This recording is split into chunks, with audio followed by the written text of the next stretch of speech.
Meeting is being live streamed. Loading right now.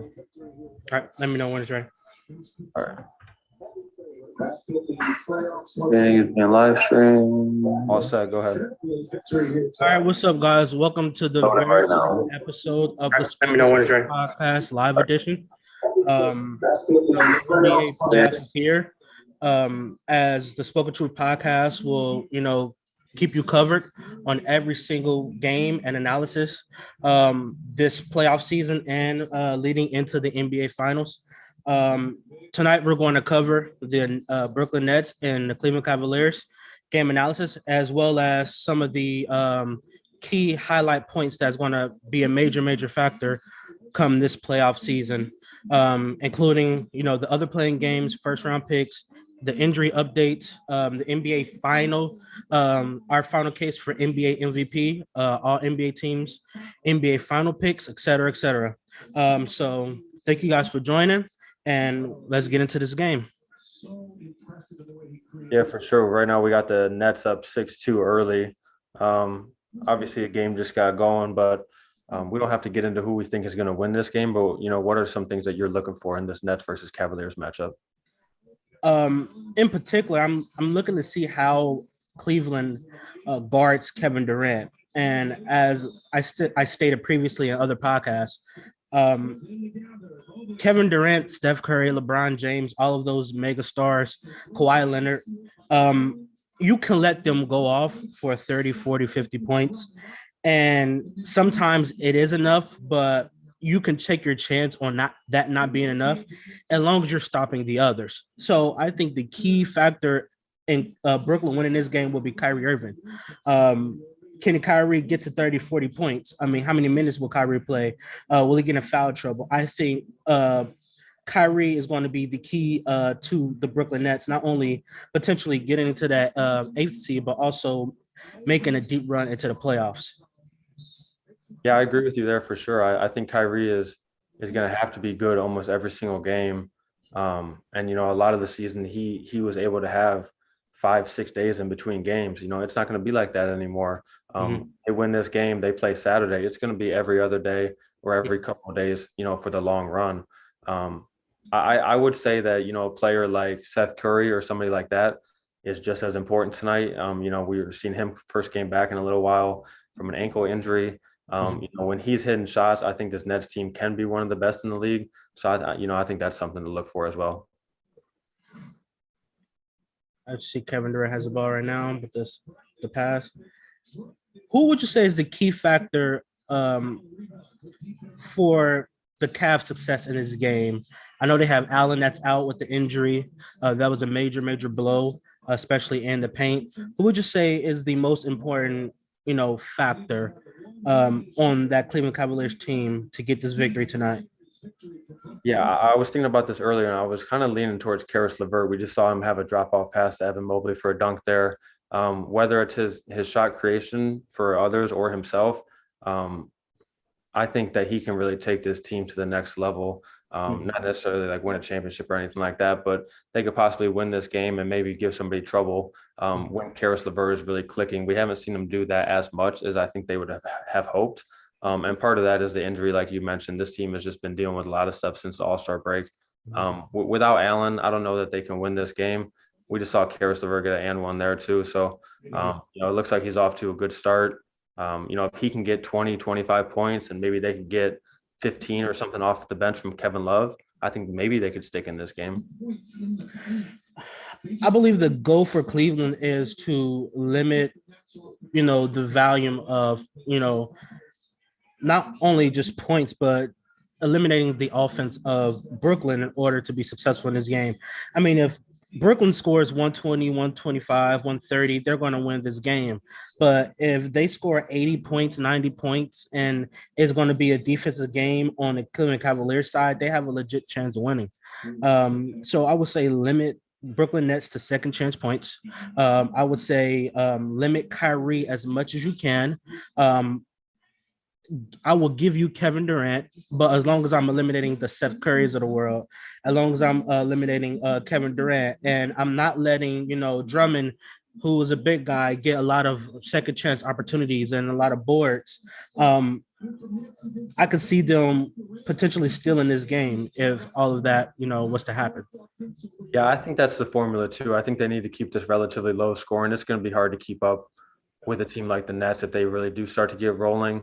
I know JB Bickerstaff said before the game that he feels like his team has been giving up way too many 3-pointers lately.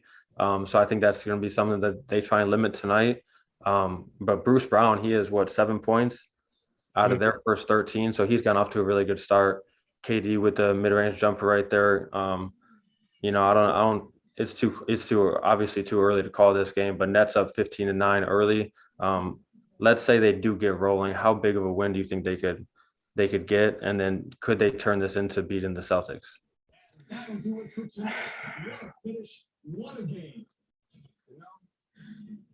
I mean, the Celtics is one of those teams that I really can't put like any stock into like how great they could be in the playoffs because they had an up and down season. I know they were struggling first half, but they turned it on, in the second half of the season, and then with the injury to Robert Williams, I just don't know when it comes to crunch time how Jaylen Brown and Jason Tatum will perform. If I was to bet my money, I would say Brooklyn probably could win that series. But I'm not 100% confident in, Brooklyn or the Celtics for that matter, making it to like the NBA finals or anything like that this season. But I would say I would give Brooklyn a 50-50 shot at beating Boston if it came down to it. Yeah, I think that is actually a series that comes to fruition. That might be my favorite of the first round. I mean, that's like a potential Eastern Conference finals type of matchup. I mean, these are two of the best teams when they're full throttle, two of the best teams in the league. So if we got that, I think it would be phenomenal. In my own head, I've been kind of leaning towards Brooklyn, but that's factoring Robert Williams. We don't know if he's against coming Boston. back. I've been leaning towards Brooklyn. Maybe in 7 or so if that matchup does happen. But that's something that I've been going back and forth on. And with the way that the Celtics have been playing, even without Robert Williams, I think it's a series that they could win. Okay. That's fair. Who would you think? Would you say that Robert Williams is the X factor in that series? I wouldn't necessarily say that because I think they can probably win it without him. Maybe, if they get him back, I think that they would probably be my pick. And if he was fully healthy, if he never got hurt, I think they would be the pick for sure.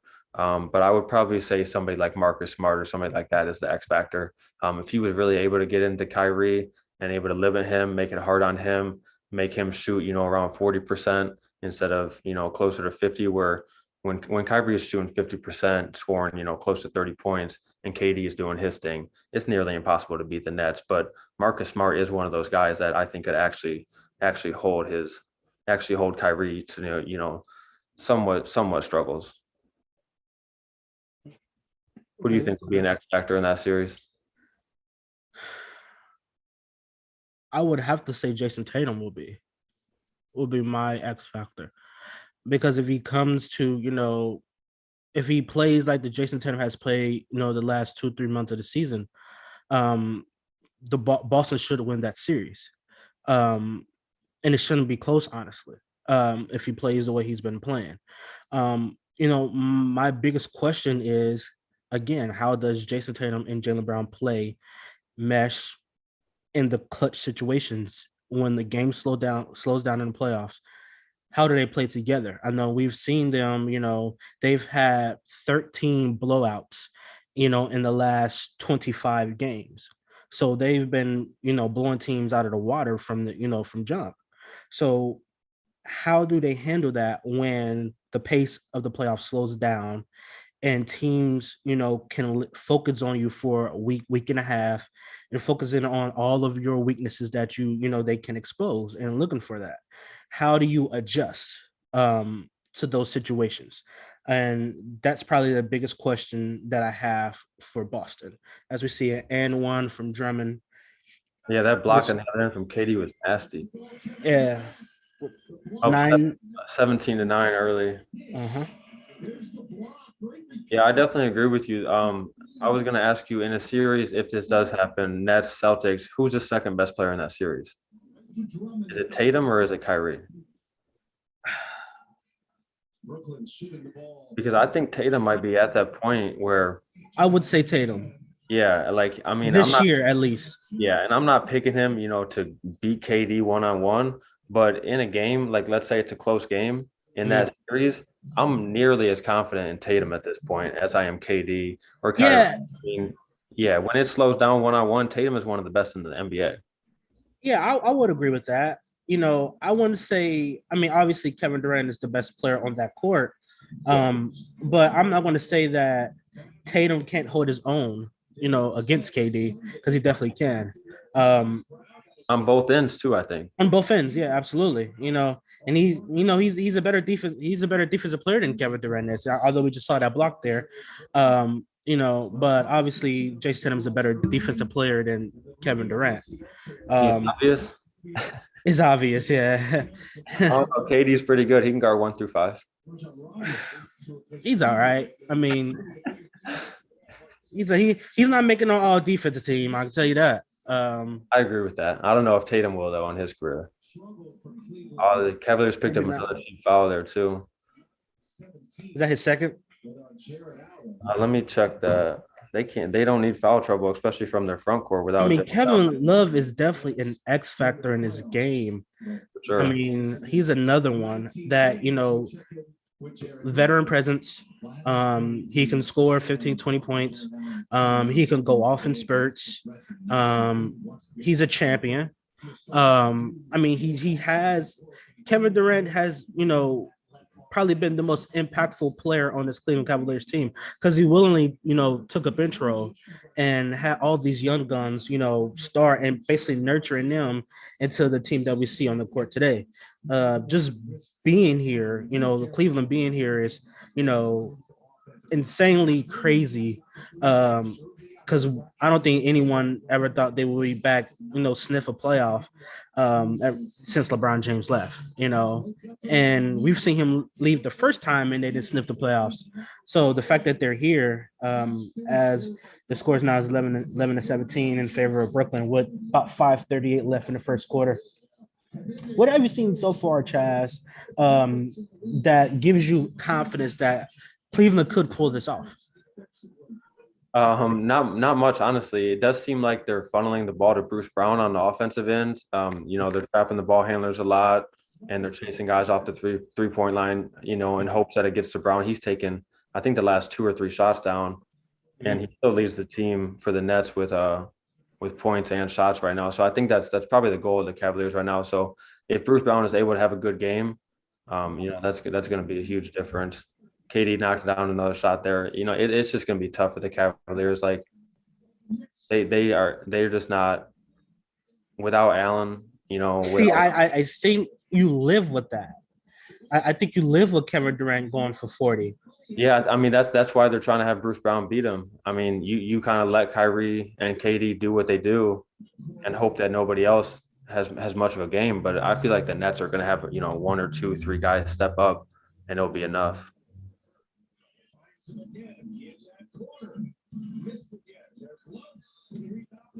And I love his foul about Kyrie right now.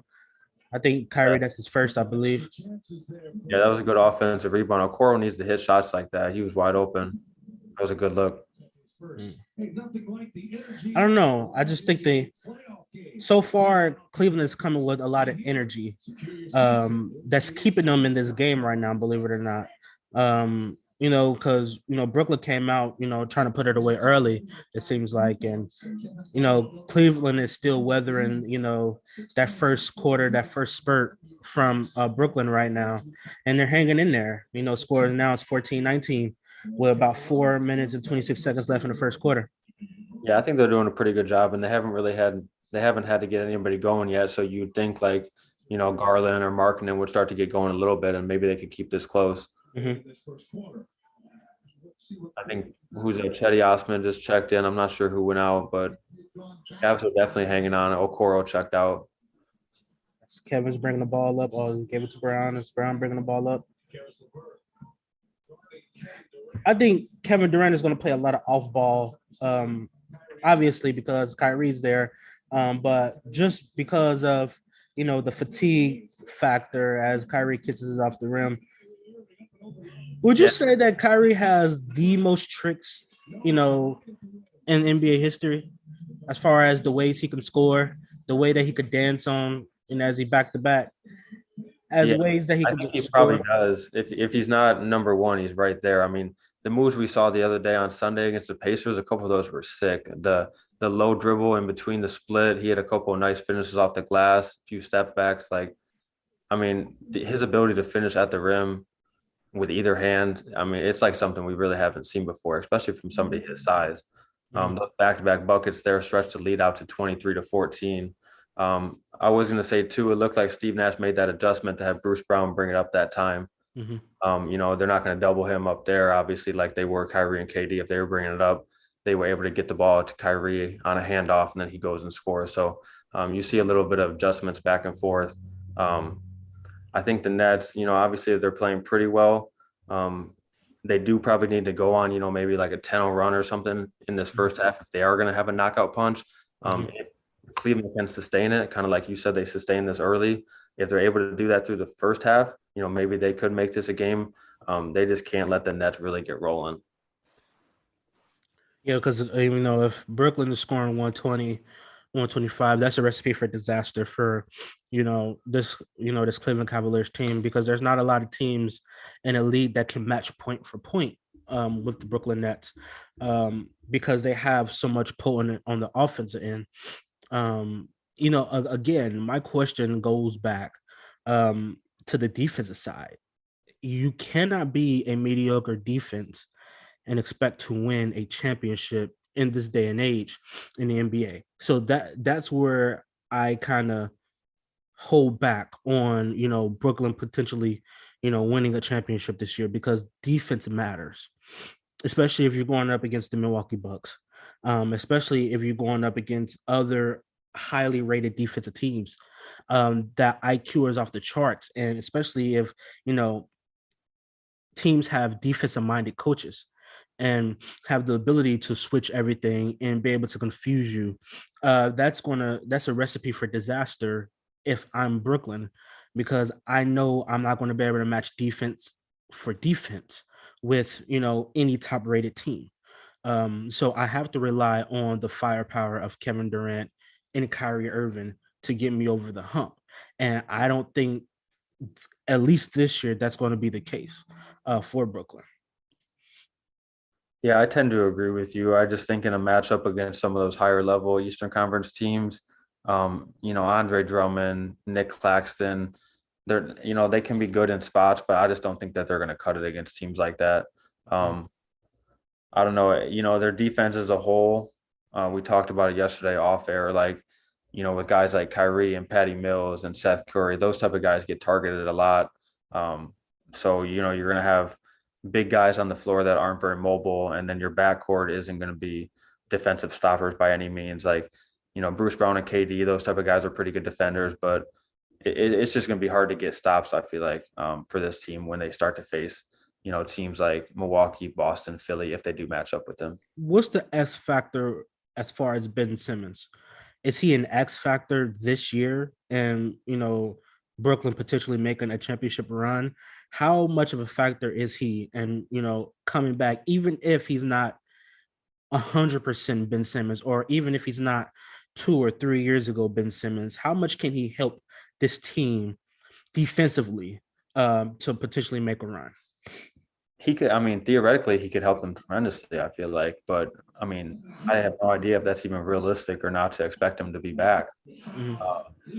And we've been talking about it all year, whether or not he's going to be able to play, whether or not, he's healthy enough to. Um, at this point, it's just like I kind of got to see him on the floor to really believe that he's going to be there. He's going to have an impact. He's going to possibly help them win a championship. I mean, we haven't seen him play since last May. Like, I don't really know. It's just hard to think that he's going to be able to pick it up, help them, from day one. He hasn't even played. I don't even think he's played 3-on-3 yet, Mhm. like in practice. So, is he really going to be ready for a first round series in a week? Like, I just kind of doubt that. I'm still trying to figure out how he injured his back and he haven't played in a year. Like, what are you do? What are you doing that you injure your back and you haven't played basketball an entire year? Like, what are you doing? You know, Cleveland has to stop the bleeding here. They need a couple of defensive stops here because this game could get out of hand very quickly. They had a similar game on Friday in which Brooklyn had kind of a sizable lead, and Cleveland came storming back in the third quarter to eventually take the lead. So, anyone? They count that? I think they fought on the floor. Yeah, would have been nice for Garland to pick up the and one there, but yeah, you said stop the bleeding. KD got another baseline mid-range jumper that's just too easy for them. They're up 25-16. 3 minutes to go in the first quarter, so 9-point lead. What would you like to see in these last few minutes from the Cavaliers just to make sure that this game doesn't get out of hand? Is there a player on the court right now that you think needs to kind of get involved?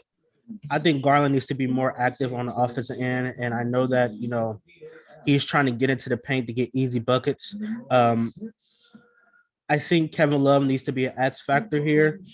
I also think their defense, they're not very good one-on-one wise on the defensive end. So team defense is going to be a big X factor. I just think they need to string up a couple stops on the defensive end and, get a couple buckets to get this a little closer. It's not out of hand, at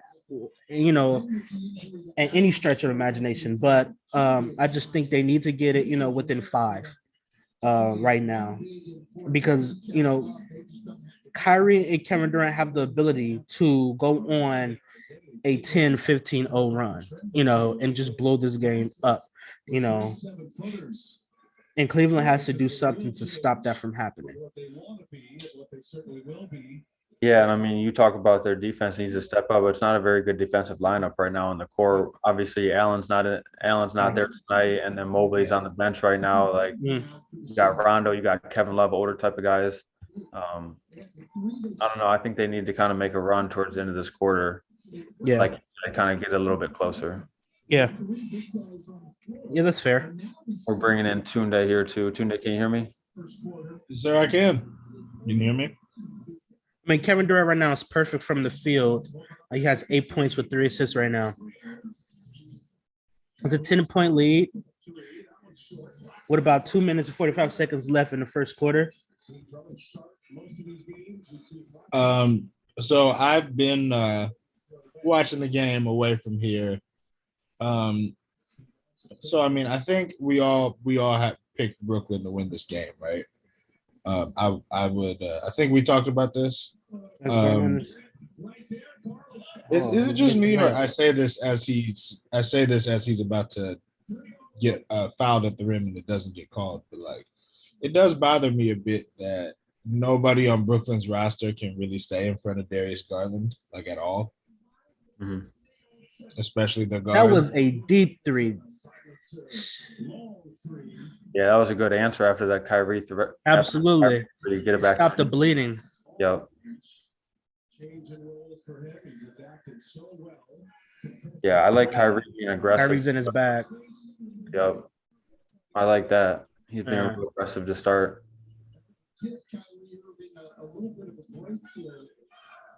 He's 5 of 5, 11 points. KD's 3 of 3, 8 points. Like, it's going to be hard to beat the Nets when they're like that, especially you don't have a lot of playmakers for the Cavs. I find it very interesting that Cleveland's going solo big right now. I think Stan Van Gundy just mentioned it, but Cleveland's whole thing this whole year has been playing extra big with Mobley and obviously Jared Allen is hurt, but Mobley, Jared Allen, and Lauri Markkanen. It's just very interesting seeing them solo big, and obviously Kevin Love. It's just very interesting seeing them kind of try to solo big this whole thing to end the quarter. Very interested in seeing what they get out of these minutes. Not looking good so far. Yeah, I mean, they've been extremely big all season, like you mentioned. And right now, they got Kevin Love at the 5. He's played some 3 this year. They got Lamar Stevens at the 4. Lauri Markkanen picked up the 2 early fouls. I'm a little surprised Mobley hasn't come back in though, since he said he has no fouls. He didn't really, get off to that great of a start, but it seems like he would be in. I'm guessing he's going to start the second quarter. But it looks like by then Brooklyn's going to have a double-digit lead for sure. Oh, good Lord. Mm-hmm. That's not the move, guys. Oh man, got Patty Mills a wide open look. 18-point lead. KD is a better man than me. I would not. That ball would not touch anybody else's hands. No, that would have been a fall away from you for sure. I would have made it, to be clear, Chaz. I'm sure he would have too. I'm saying that's why that ball wouldn't have touched anybody else's hands.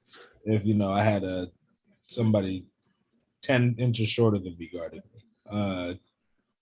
This is basically, and I almost want to hold here because Brooklyn might score again, and they do. Nick Claxton.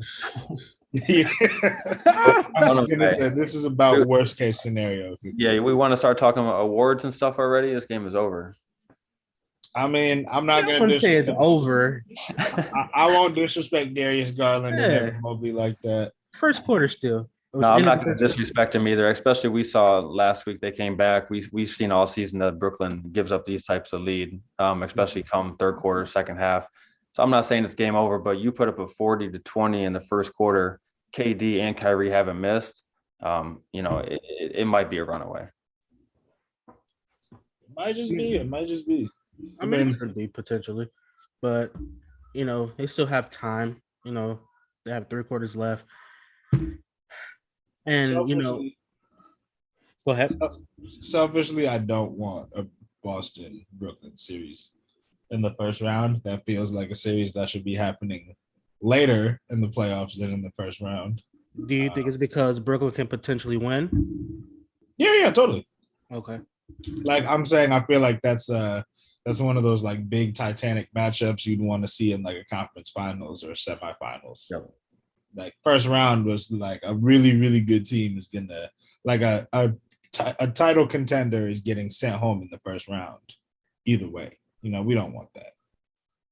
Yeah, you're right. We talked about that a little bit before you got on. We were talking about who we were leaning towards in that series. Who would you lean towards right now? Obviously, we don't know about Robert Williams. We still got to see how things play out. But I'd lean towards Boston in that series. The home court advantage will probably mean something. But I really, really have a lot of questions about Brooklyn's point of attack defense. And I think Boston is a team that's fairly well equipped to be able to do something with that. I think just in general, the fact that, like a few months ago, I think I would have preferred Brooklyn's roster.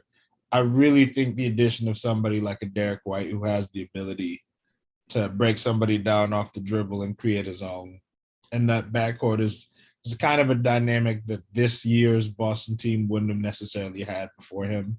This is like not my ideal role for Marcus Smart. And his addition is kind of something that changes that series for me. Aside from that, I think if you wanted to design a defense of people who would be able to give a Kyrie Irving or Kevin Durant issues, it would be Boston's.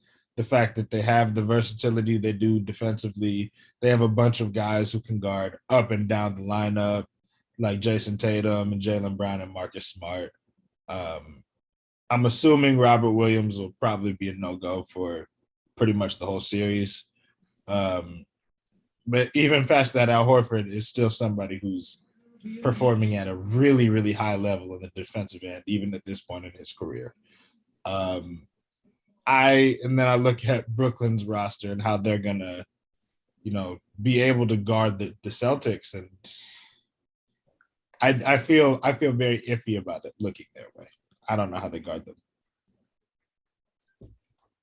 without Ben Simmons, which again looks like who knows exactly what's happening with that situation and if he'll be ready to go. I just don't know how much of a factor Ben Simmons would be if he did come back. you know, how long would it take for him to get acclimated into, what Brooklyn has going on? And he's very injury prone. I just don't know how much of a factor he could be if he was to make a return this playoffs, especially for a team that's prime, despite their record, they're still one of the favorites to win the NBA championship. So, I mean, going out of the first round and the second round will be deemed a disappointment, I think. So he would have to be at least, he doesn't have to be the Ben Simmons of 2-3 years ago, but he will have to contribute to winning basketball, and I just don't think he can do that right now. Because of the health or because he hasn't played in so long? I think it's a mixture of both. Okay. I think it's a mixture of both. I mean, you can't miss, almost a full year of basketball, and then you're expected to guard the best, the best offensive players in the world. Like, it doesn't work. It doesn't work like that. He has to get his legs under him. He has to get his training back in order. You can't just say, "Hey, Ben Simmons, go guard Steph Curry, Trae Young, Luka Dončić.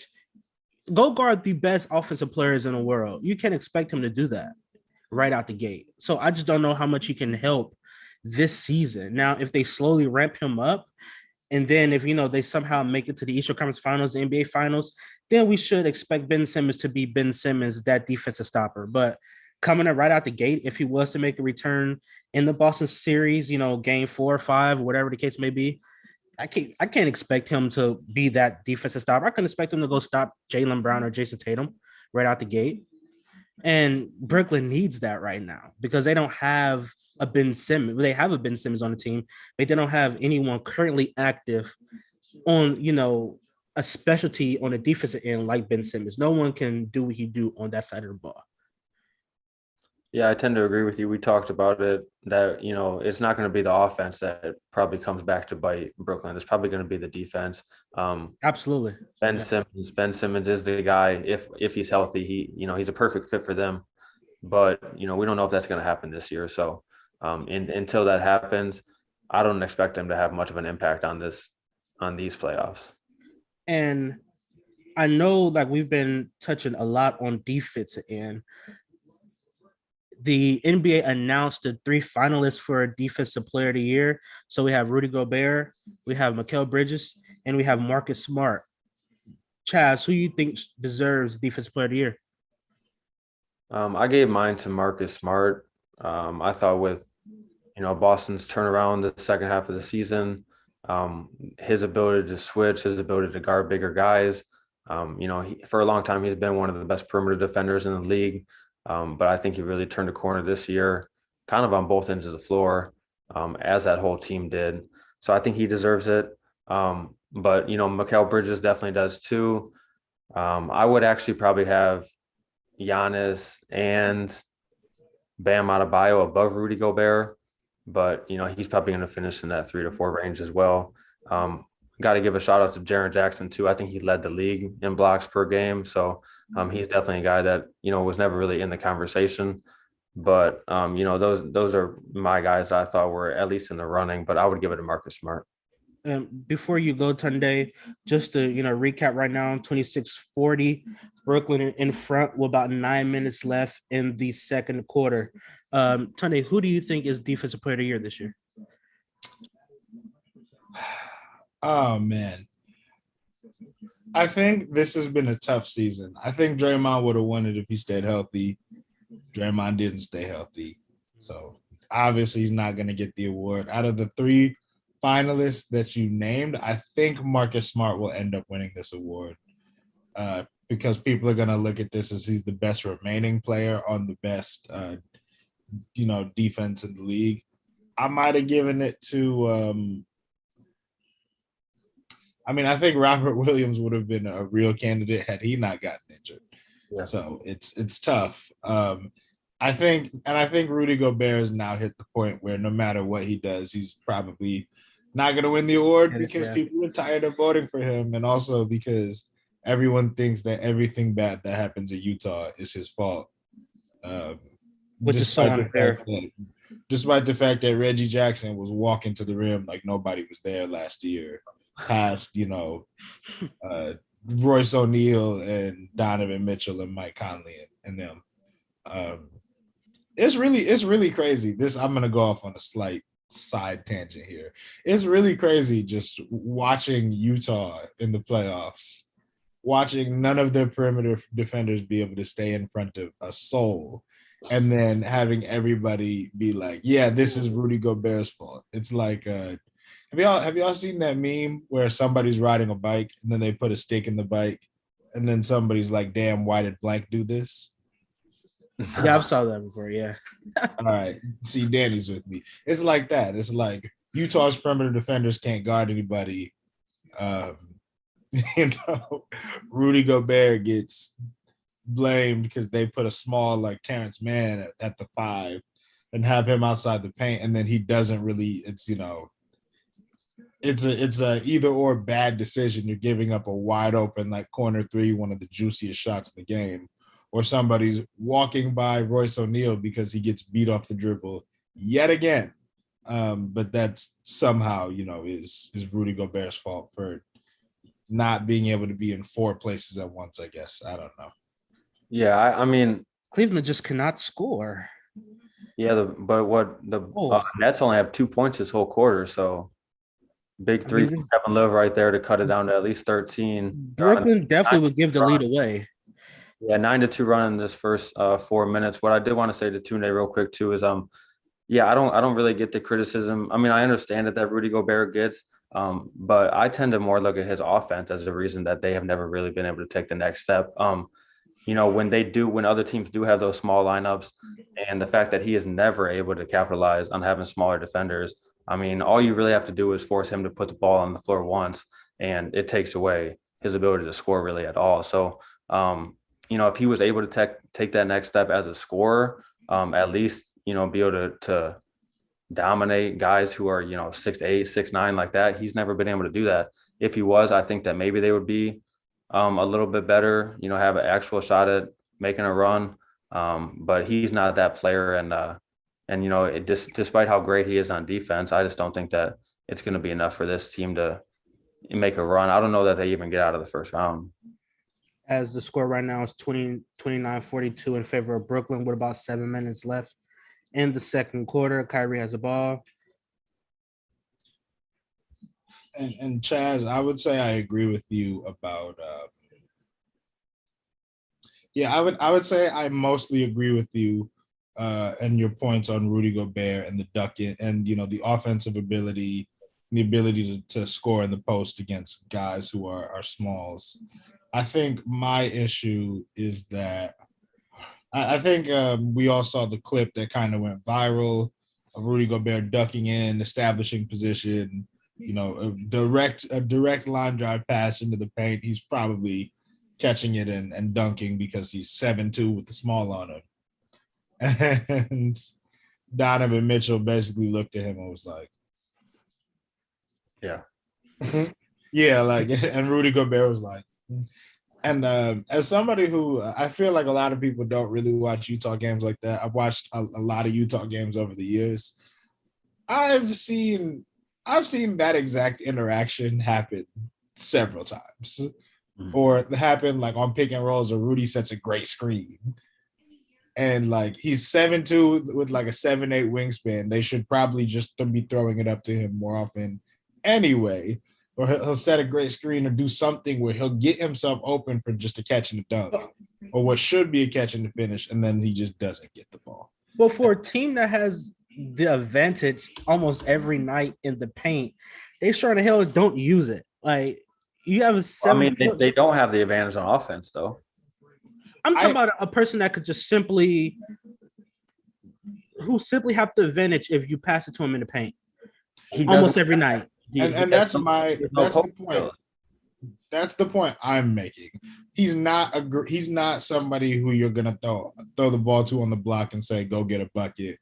He's not gonna in Chaz, and I think that's what you're getting at. ISO post ups, finishing, putting the ball on the floor with footwork. I'm not saying he has to be good at that. No, I'm not saying he's going to be able to do that, because I don't think he has that type of footwork or skill set. But I should be able to lob it to him and he should be able to dunk it. He should be able to come off the split, come off the pick and roll to the rim and dunk the ball if I lob it to him. He should be able to do that. I'm not saying he has to have and that's the point I'm making. That's how he gets all his points though, right? That's how he gets most of his points. And we've seen him get those looks before and mess it up. It slips out of his hand, or he tries to make it look to the corner or something, and he's not able to get it there, or he misses a dunk. Like, he doesn't have very good hands. He doesn't have very good feet. I mean, it's hard. Like, sometimes I get why Donovan Mitchell doesn't want to pass him the ball. It's like, I would rather give it to somebody else who I feel like they can make a play with it.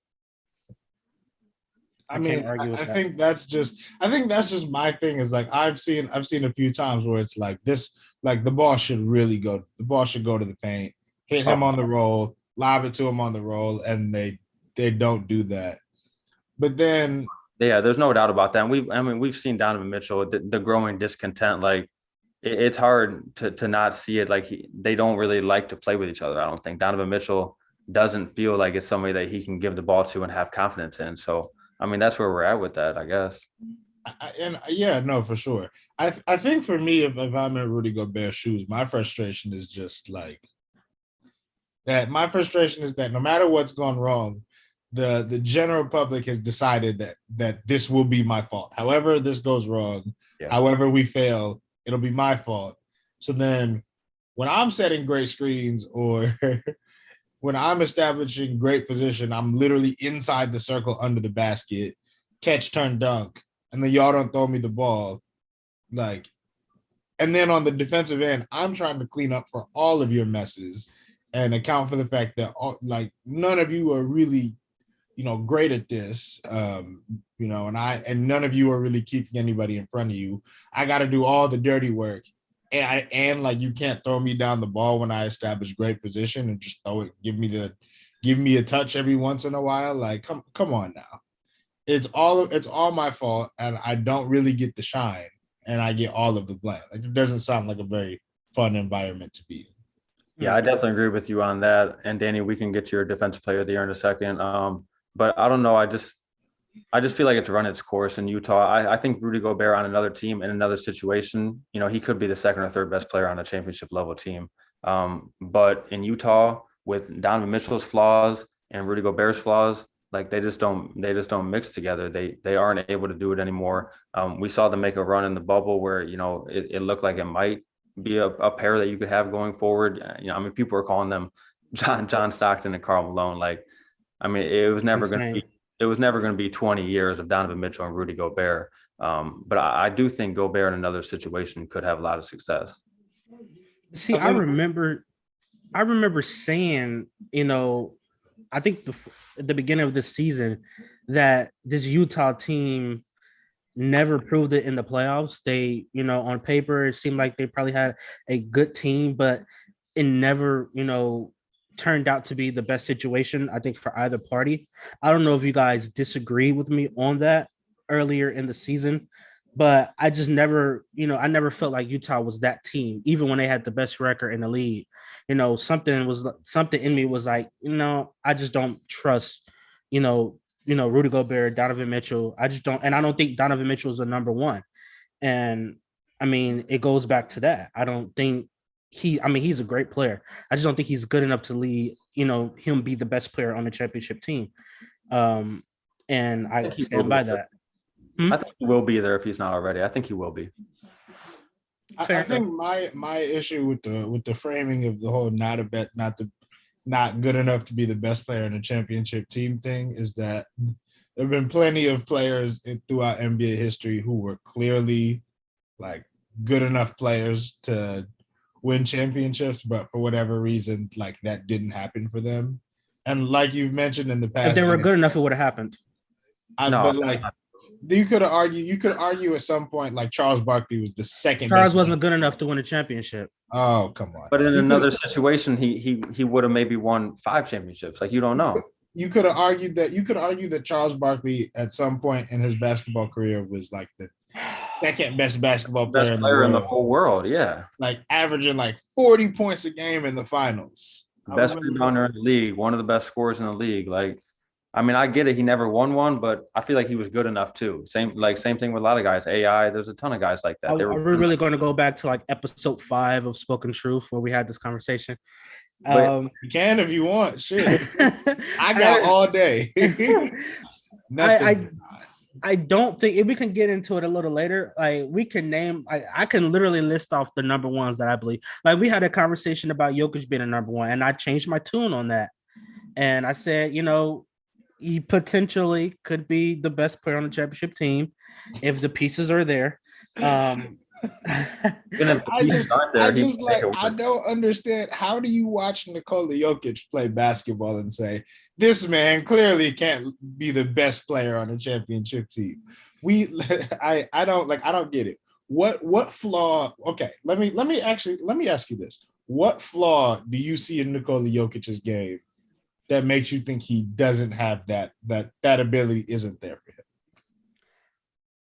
I think that Nikola Jokić is a terrific player. He cannot jump on a curve, but he can't be stopped.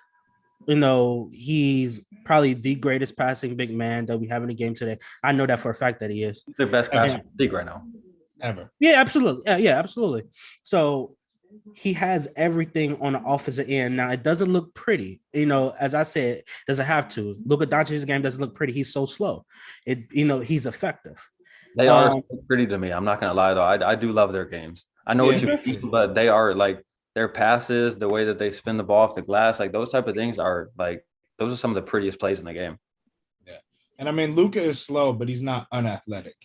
He has absolutely elite change of direction skills, acceleration, deceleration. He's not fast in a straight line, but he's got athleticism and lots of other more subtle ways. Yeah, as the score is now 33-48 in favor of Brooklyn with about 3 minutes left in the second quarter as Garland misses, about a 15-footer. Yeah, he's got a pretty good amount of good looks. He started pretty good in the first quarter, but both teams have kind of cooled down in the second. I just found it interesting how I still feel like Cleveland is in this game where it should be kind of, out of reach, but I don't feel like it's out of reach for Cleveland at all. I agree. Evan Mobley with a nice spin and dunk there. It's back down to 13. I mean, they have done a good job in the second quarter to keep it pretty close. But then, I mean, the Nets have 8 points in 9 minutes. So this defense in the second quarter has been. But it seemed like they're spying on Kevin Durant. They're not sending the double unless Kevin Durant has the ball. They have at least 1 or 2 people spying in the paint on Kevin Durant, but they're not showing. Obviously we see it on TV, but they're not showing the double or the triple until Kevin Durant has the ball. So maybe that has something to do with him being a little bit more of a passer this quarter. He's not as aggressive as he was the first quarter. And multiple factors could be the reason. And Kyrie has also slowed down a little bit. They're just missing shots. And, that's also a concern that I have for Brooklyn. If they're not making shots, how effective is this team? Because if they're not scoring a ball, if they're not blowing you out, and they're not scoring 125, 130 points, if you hold them to 90 points, 95 old school basketball, they can be beat. And that's one of the reasons why I'm so on the fence 50-50 in this Bucks potential Boston versus Nets series if we're going to get that the first round, because it could go either way. And I believe that, Kevin Durant's the best player on the court, and then Jason Tatum was going to be the second. And then, the X factor to me, again, will be, Jaylen Brown and Kyrie Irving. Like, can they cancel each other out? I know Boston has the better defensive team, but can they limit Brooklyn to one shot, no second chance opportunities? Can they limit their paint, points, and can they limit Kyrie Irving? Because that's going to be the X factor. Kevin Durant could go for 40 and Brooklyn still lose the game. Can they limit Kyrie on, second chance point opportunities, etc.? And can they, limit the 3-point shooters that Brooklyn have? Can they limit Seth? Can they limit all these other players that Brooklyn have? And, they have a real good chance of pulling it out if they can do that.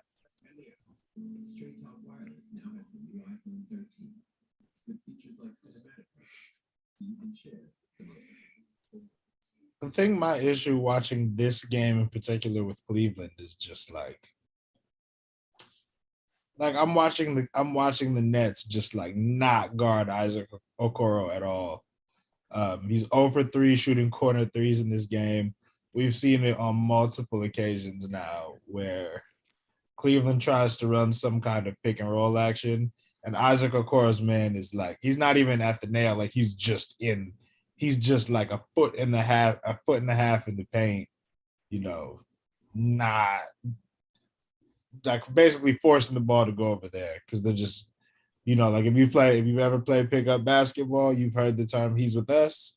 Isaac Okoro is with Brooklyn right now, and just nothing. They're not really finding many ways to get anything simple offensively.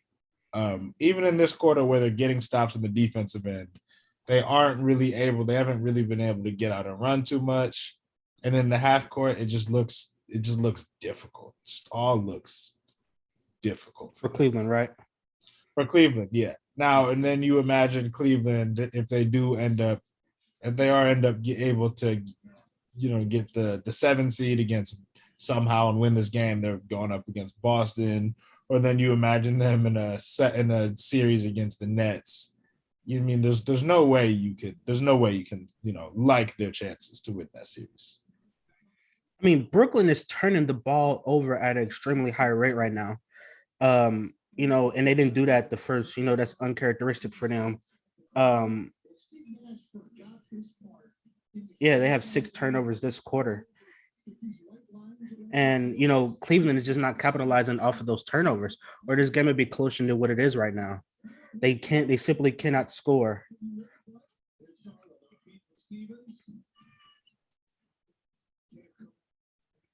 Yeah, another good look from Garland there. He missed it. They're 2 of 13 from beyond the arc right now. If they just hit a couple of those, they're probably within about 5 right now. Right there, Cleveland just ran a fantastic set. They ran Darius Garland off of, a pin down, and then came back, got the ball to Lauri Markkanen off of a double pin down, same side of the court. Kick it to the corner, non-shooter, doesn't get a catch and shoot, and then they get a solid look for Darius Garland, but it's a solid look off of like a sidestep relocation. Yeah. It's nothing. It's that nothing is easy. And Brooklyn is, they're not capitalizing on the shots either. So it kind of seemed like who's going to make, down the stretch, who can potentially make the most buckets, because, Steph Curry just missed a wide open, 3 from the corner there. Yeah. Right. I don't think he hasn't gotten on the board yet, has he? Yeah. 0 for 2. Oh. He was a guy that I said was an X factor. I think he's going to be an X factor all playoff long for the Nets.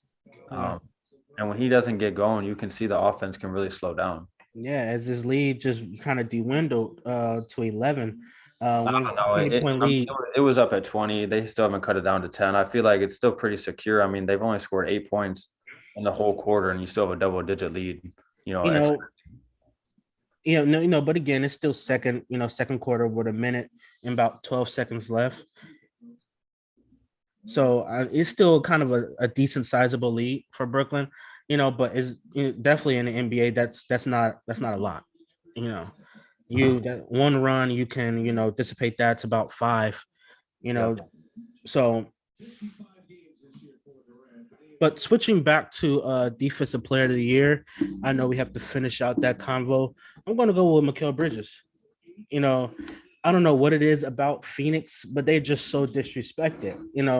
If it's not Booker, if it's not CP, and that was kind of a dumb move by Drummond there. But I think he deserves, defensive player of the year. He is, the best defender on the best team in the NBA. They have the best record. They are the favorites to win the NBA championship. They have a MVP candidate in Devin Booker.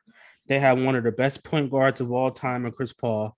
And he took the assignments of guarding as Kyrie just knocks down a three, extends the lead 53-37 with about 42 seconds left in the game. Kyrie has 16. He's perfect from the field. Yeah, he's still 16 points, 4 assists. So as I think Garland just got an and one. Yeah. That's Lamar Stevens. Oh, Okay. I didn't see it. Gotcha. Yeah, so I think because of all of that, and he took the sole responsibility on guarding the Steph Currys, guarding the Jason Tatums, guarding the best offensive players in the world. I think he deserves that nod for Defensive Player of the Year.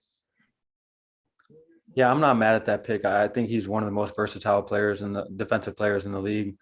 He's definitely in the conversation. I kind of would like to see him get it because I don't know that the Suns are going to get much award recognition. Booker's kind of in the MVP conversation, but not really. And then they have a shot, obviously, with Monty Williams, Coach of the Year. But it would be nice for, the best team in the league by a long shot to at least get one of these awards.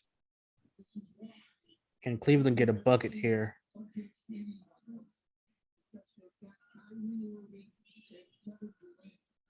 I'm assuming they're gonna wait, and this will probably be Want to shoot a three? Mobley Garland pick and roll. Oh no, That's fine. set Mobley away for LeVert. Or It'll it's be not- back to 12. See, that's very manageable unless Kyrie does something crazy right here, and he does. That's crazy. He's 9 for 9 from the field right now with 20. I think he has 22 points. That was nasty to dribble ahead of himself to get his feet lined up. Man, it's just he's different than anybody else. Yeah. Man, I proposed the same question to you, Tunde. I asked Chaz earlier. Do you think he has the most, I will put it to you, the most tricks, in the NBA as far as what he can pull out of his bag to get a bucket on the offensive end? I think it depends on what we consider tricks. The Irish kiss off the backboard, the crazy shots, the fallaways, the threes. I mean, I've never heard it called the Irish kiss. That's you brought it. I'm gonna have to start using that. That's a good one. You're talking about, just like dribble moves, like Kyrie might hit somebody with a sham or something like that. Or a couple years ago, it's funny. I was reading a story about this a couple years ago. I want to say it was his first game with Brooklyn, actually.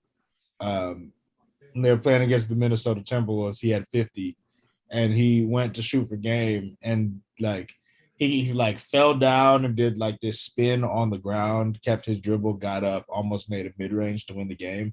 And I kept seeing people be like, oh, he fell. And that move wasn't on purpose, but he got that shot up anyway and almost made it for game. And I watched the game live, and I was and am still very convinced that he tried to do like an NBA street game breaker. Or game. That was planned. I don't think Kyrie Irving loses his dribble or footing very often. But that's just me. But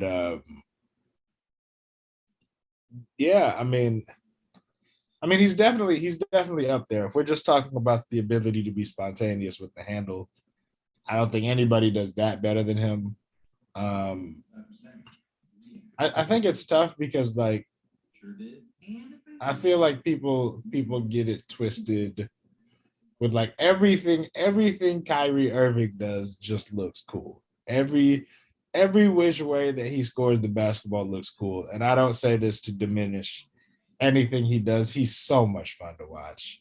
There's no way that you can say you really love basketball and then also say that you don't love watching Kyrie Irving score. It's just, he's probably the greatest finisher 6'3" and under in the history of the NBA. See, and this is where I feel like Steph Curry finishes at the rim just as well as Kyrie does, if not even better. I feel like the percentages over the years of finishing at the rim have kind of borne that out. But I like with Kyrie, everything is like it's like how 22, 23-year-old Derrick Rose never finished a layup. It felt like it was never just a regular layup. It was always some way he had to like contort his body and try to fit himself through a keyhole and then finish. And then I feel like, like people confuse like degree of difficulty for like effectiveness. I don't know. And that's not to say that Kyrie isn't extremely effective, because I mean, you're all watching the game. I don't have to tell you. He hasn't missed yet, and they're at halftime. But I think if we're talking about scoring from like a skill standpoint, I think I'd still rather have LeBron James, as more quote unquote tricks in the bag. I'd rather have Kevin Durant. I'd rather have oh man. I'd rather have like Devin Booker, Luka, Giannis, really? Etc. You think Devin Booker is a better finisher at the rim, and has more shots, better angles, all that stuff than Kyrie? I'm talking about as an overall scorer. Okay, yeah. If we're talking Kyrie, I think there's a handful of guys that are probably in front of Kyrie. Sure, but it's not a big list for sure. Yeah, for sure. Now, just looking at how he's able to finish around the rim, he's definitely up there. Obviously, other guards like Ja, are better scorers in the paint, and but he does a lot of it with aggression and physicality and jumping into other guys. Kyrie does a lot of it, slithering around guys and going between guys and stuff like that. So, it's a different way to get to it, but there's no doubt that whatever that conversation is, Kyrie's in it. Who did you list off who's a better scorer than Kyrie? He said LeBron, KD, Luka, Booker. Did you say anybody else? I mean, I didn't mention Joel Embiid, but I would like to formally mention Joel Embiid.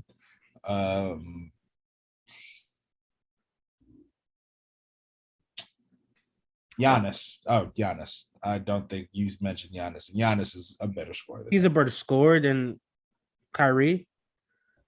Yeah, I think he is. Yes. Are you going based on the raw numbers, like averaging 30? Are you going based on raw numbers, or are you going based on eye test? I'm going based on the eye test. Like, he's absolutely unstoppable. This is what I mean. Like, Kyrie Irving is so much fun to watch. And I get that. And he's got every which kind of finish you want in your bag. And all that is cool. Giannis gets to the rim at will, has the ability to score in the mid-range. The statistics back up what I'm saying, that he's a better scorer. And all of this, I feel like we really got to factor in that Kyrie Irving isn't the best scorer on his team and has only been the best scorer on any team he's played on and any city he's been on for 2 seasons. And one of those seasons, it didn't go all that well. And we got to the playoffs, and it really didn't go that well. He's an apex number 2. See, I don't. Giannis is the best player on this team. Hold on. So, what I guess what I'm having a hard time understanding is, how are you defining a scorer? That I think that's where I'm kind of missing the boat here. Because when you say Giannis, sure. I'm thinking you saying dominance as far as he can score in the paint because he's bigger than anyone and everyone, sure. And he has more athletic ability than anyone, and he can score easier. I think what I'm talking about with Kyrie is the ability to finish in the paint for his size. And that's probably where, we're derailing, and I'm kind of losing what you're saying here as far as him being, these players being better at scoring than him. Well, I mean, when we're just talking scoring, it's not about how they get there, right? It's just about literally the ball going in the hoop.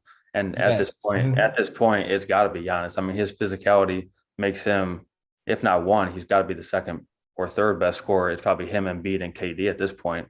I mean, the conversation originally started as tricks, which obviously Kyrie has more tricks than somebody like Giannis. But when we're just talking scorer, But if you're talking about scoring, Kevin Durant is not a top three.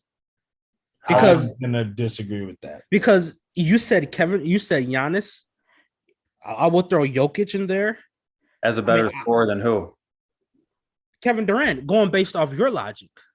How though? He's not a better scorer than KD. But that's my point. But that's kind of my point, because you're looking at it from one side of things. You're saying because Giannis is so dominant in the paint, I'm classify him as one of the best scorers. No, I'm saying there's different ways to score, but the only thing that matters is the score. But which way can't Kyrie score? He could score from anywhere. But I'm not saying it's about the number of ways. I'm just saying it's about the ability to score. Giannis is a better scorer than Kyrie in today's. I mean, he's more efficient and he scores more. But does it go back to how much you average a game, or does it go back to the eye test?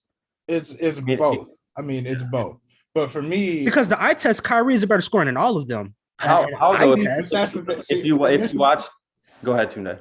Sorry. Okay. So this is my thing. I think that when most people use the word score, and this is kind of what I was saying before, right? People talk like we're confusing effectiveness for like flashiness, right? So when most people use the word score, I think they're talking about flashiness, like how many different ways to score, right? And all of that is fine. Being able to having a deep bag and having a bunch of moves is truly important, and being able to score in different ways is truly very important.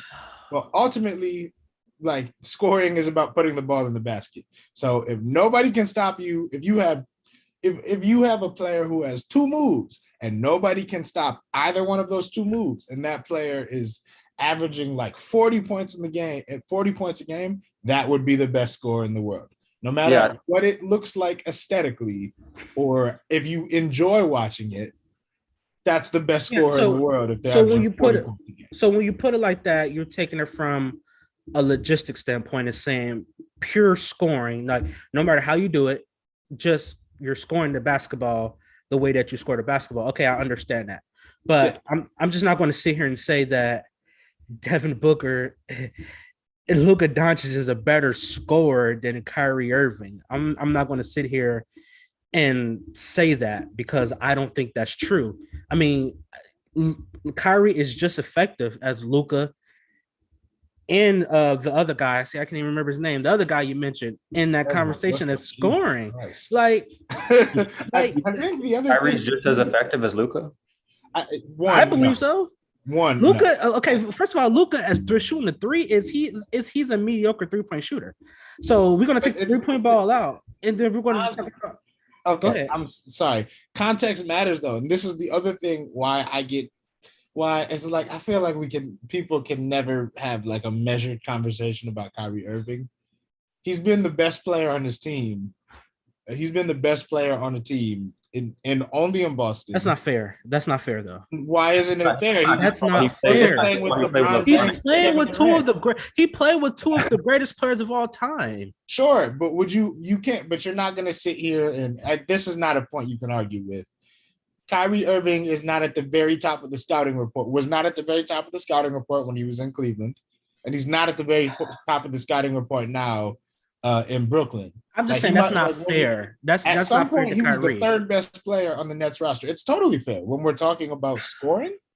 It's absolutely fair, because that means you see different defensive coverage. First of all, I think he's a better player than Harden. So I mean that's a whole nother story. But I just saying you cannot. The measuring stick is not Kevin Durant and LeBron. Like, those are two of the greatest players of this generation.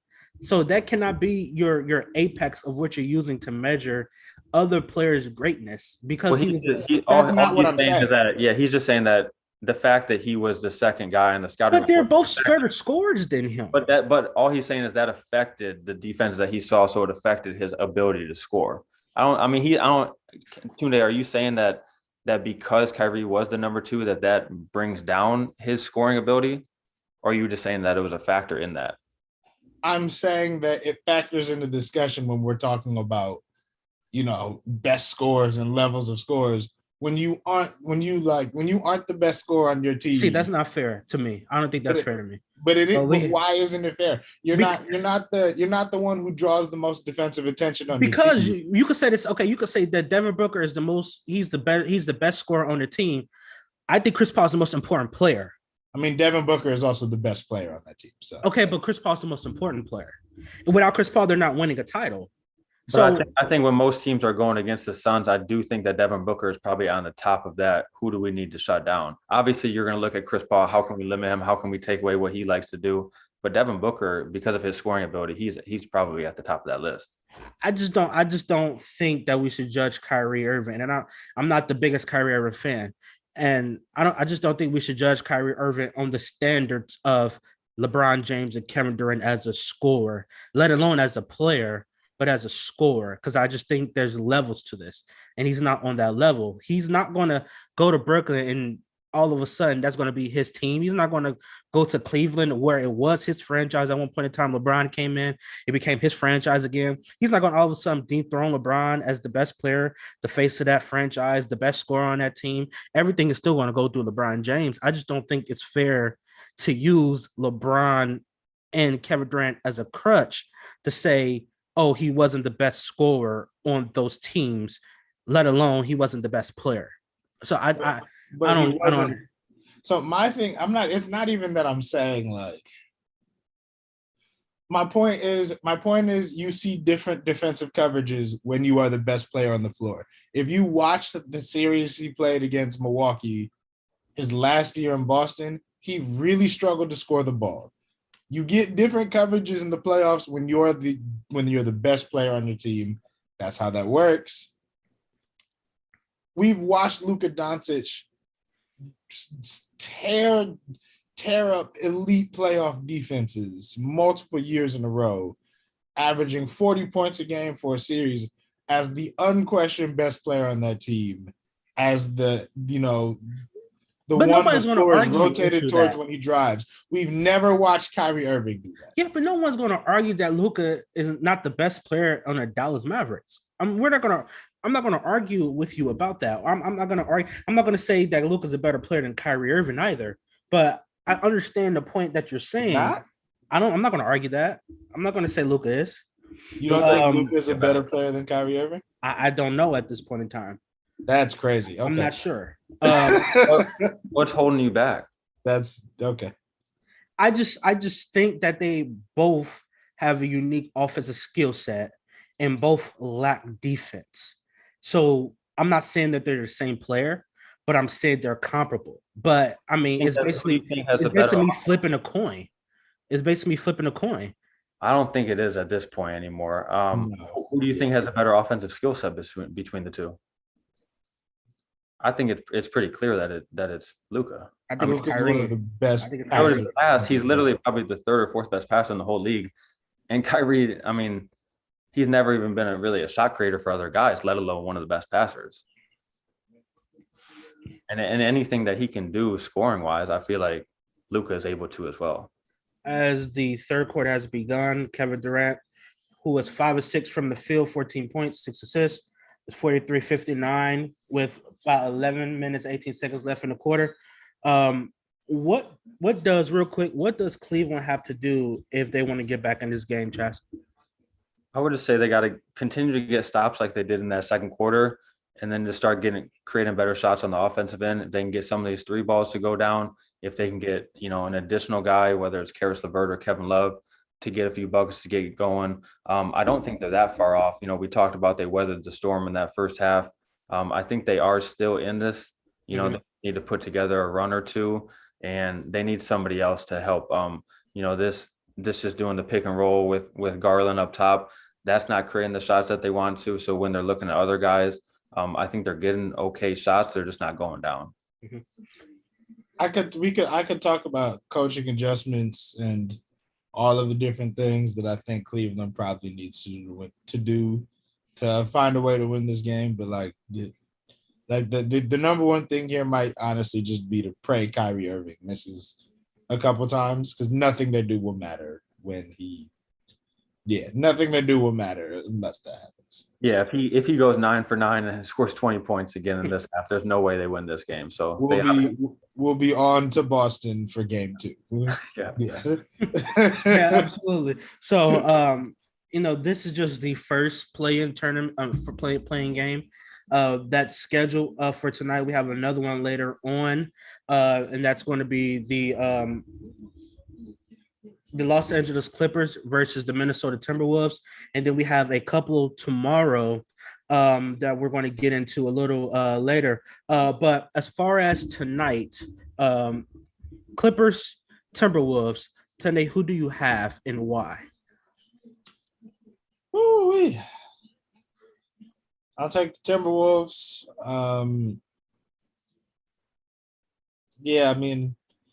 I'll take the Timberwolves. I really like Karl Anthony Towns to have a huge game. Think it's going to be a close one. Could see it going either way. I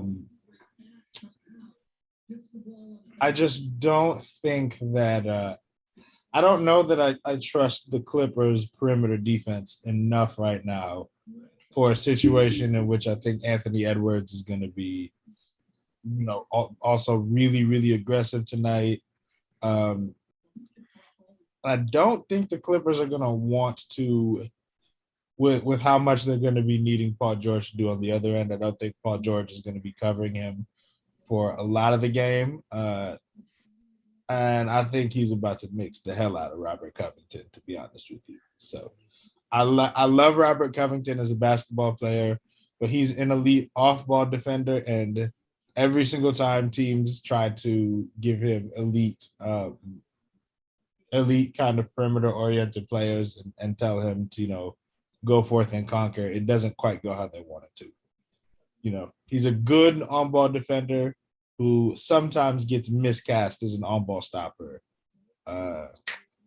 Clippers have been doing a little bit of that lately, partially to save Paul George's energy. And if they're going to do that tonight, they will probably be fighting themselves in playing game part 2. So yeah. So as the lead has blown to 19 with Brooklyn on top 45 with about 9 minutes and 30 seconds left in this third quarter. Chaz, tonight's second play-in matchup, we have the Clippers and we have the Timberwolves. Who do you have winning that and why? Yeah, I've been going back and forth on this one, but I'm going to go with the Clippers. I think having a team that's kind of been there before, I think having Ty Lue, and obviously the way that they've been playing since Paul George's return, 5-game winning streak, 6-1. I know, a couple of kind of lower tier teams in the mix. They also got the Bucks without Giannis in there. So a little bit is a little bit, maybe blown out of proportion, especially with the 18. I think since PG returned, they've been beating teams by an average of 18. I don't think they're at that level, but obviously with him back, they are a completely different team. I think they're going to go on the road. I think the Timberwolves do compete. Tunde, like you said, I think both Anthony Edwards and Karl Anthony Towns need to be aggressive and need to have big nights for them to win. Cat, I think he only averaged like 15 against the Clippers in the regular season. So I do think, he's going to come out in that first quarter looking to be aggressive. But I just don't know. Danny, you can chime in on where you think this one plays out. I know that the Clippers, they beat them 3 out of 4 times during the regular season. I don't know how much that matters. I believe all 3 wins were in the first half of the season. So I don't know how much you can take from that, but I do think this one does come down to the wire. I'm just leaning Clippers by a little bit. Yeah, I'm going to echo kind of almost every point that you said, Chaz. I think when it comes down to it for tonight, is that as Kyrie just drains a 3, I believe. He cannot miss. Lead has bloomed up to 20. Yeah, so I think he's still perfect from the field. I think he's 10 for 10 from the field. But I'm going to go with the Clippers. I just think because they have Paul George and the Timberwolves don't when it comes down to it. I mean, I know I've been one of the biggest critics of Paul George, but last year, without Kawhi, he was very impressive. And a year before that, he was very impressive. So I give credit when credit's due. I still don't have him as an elite, superstar. Um, but I definitely think he will crack my top 20, top 15, top 20 players. Um, Oh, he better be in the top 20. Yeah. yeah, he's definitely there. So I mean, I think that's I think I was nice there. Um, well, so I feel tomorrow, like you got to try to be nice to Paul George. no, I actually like Paul George's game. I really do. I like the way he plays the game on both sides of the ball. He, a couple years ago, he was one of the best two-way defenders, like two-way players in the league. Back when him and Klay Thompson were kind of healthy on their stride. It was kind of and Kawhi as well. It was kind of those three as the best two-way, players in the league, offense and defense. So I always had respect for Paul George. I just believe that we hold some certain people hold him to a standard that I don't think he has reached. And that's kind of was like my biggest problem with him. Um, Tomorrow we have the Hornets and the Hawks in our third playing game. Chaz, who do you have in that? This is a tough one. I like both teams. I think they're kind of in a similar spot, with their young players. Obviously, the lead guard with Trae Young and LaMelo Ball, those guys are players to watch. But I think I'm going to go with the Hawks. They have the home court advantage. They've been playing pretty well lately. As the Hornets have, I think the Hornets finished the season like 11-4. So it's good to see a couple of teams that have been playing well, hopefully go in and get a shot to make the playoffs. I just trust Trae Young, the Hawks, a little bit more. But I think I'm pulling for the Hornets after them getting into that play-in last year. I really would like to see LaMelo get to the playoffs, but I think it's just going to come up a little bit short against the Hawks. Sunday.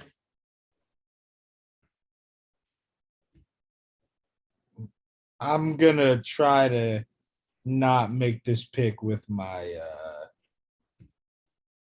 heart and make this pick with my analyst brain. But I'm gonna deviate from Chaz once again. I'm gonna go with the Hornets. I have a lot of questions about how this Atlanta Hawks team is gonna get stops. I think the Hornets are going to be able to get out and run a little bit in this game. I see this as a game where they're probably going to be able to downsize and hit the break. It's going to be a fun one. I will take the Hornets in a fairly close game. I think not having John Collins is going to be huge. That is the reason that I do think the Hornets have a real shot in this. Yep. I'm going to go with Atlanta. As you guys know, I've been kind of high, especially at the tail end of this season on the Hawks, being able to grab a playoff seeding and potentially make some noise. I'm a big believer in Trae Young and his ability to score on the offensive end. He has he has firepower like so little players in the league have on the offensive end. And for that alone, as Cleveland drains a three, I believe, 7 minutes and 50 seconds to go, 69-50 in favor of Brooklyn right now. I'm just going to go with the Hawks on this one. I just think Trae Young is going to put on an absolute show, and they're going to need every single bucket that he gives them. Because this Hornet team is young, they're hungry, they're athletic. They have two players that get after it, that's not scared of anything. So it's definitely going to be a battle for Atlanta. And moving on to our final play-in game, we have the Spurs and we have the Pelicans. Tunde, who do you like in that one? Oh, man. I'll take the Pelicans.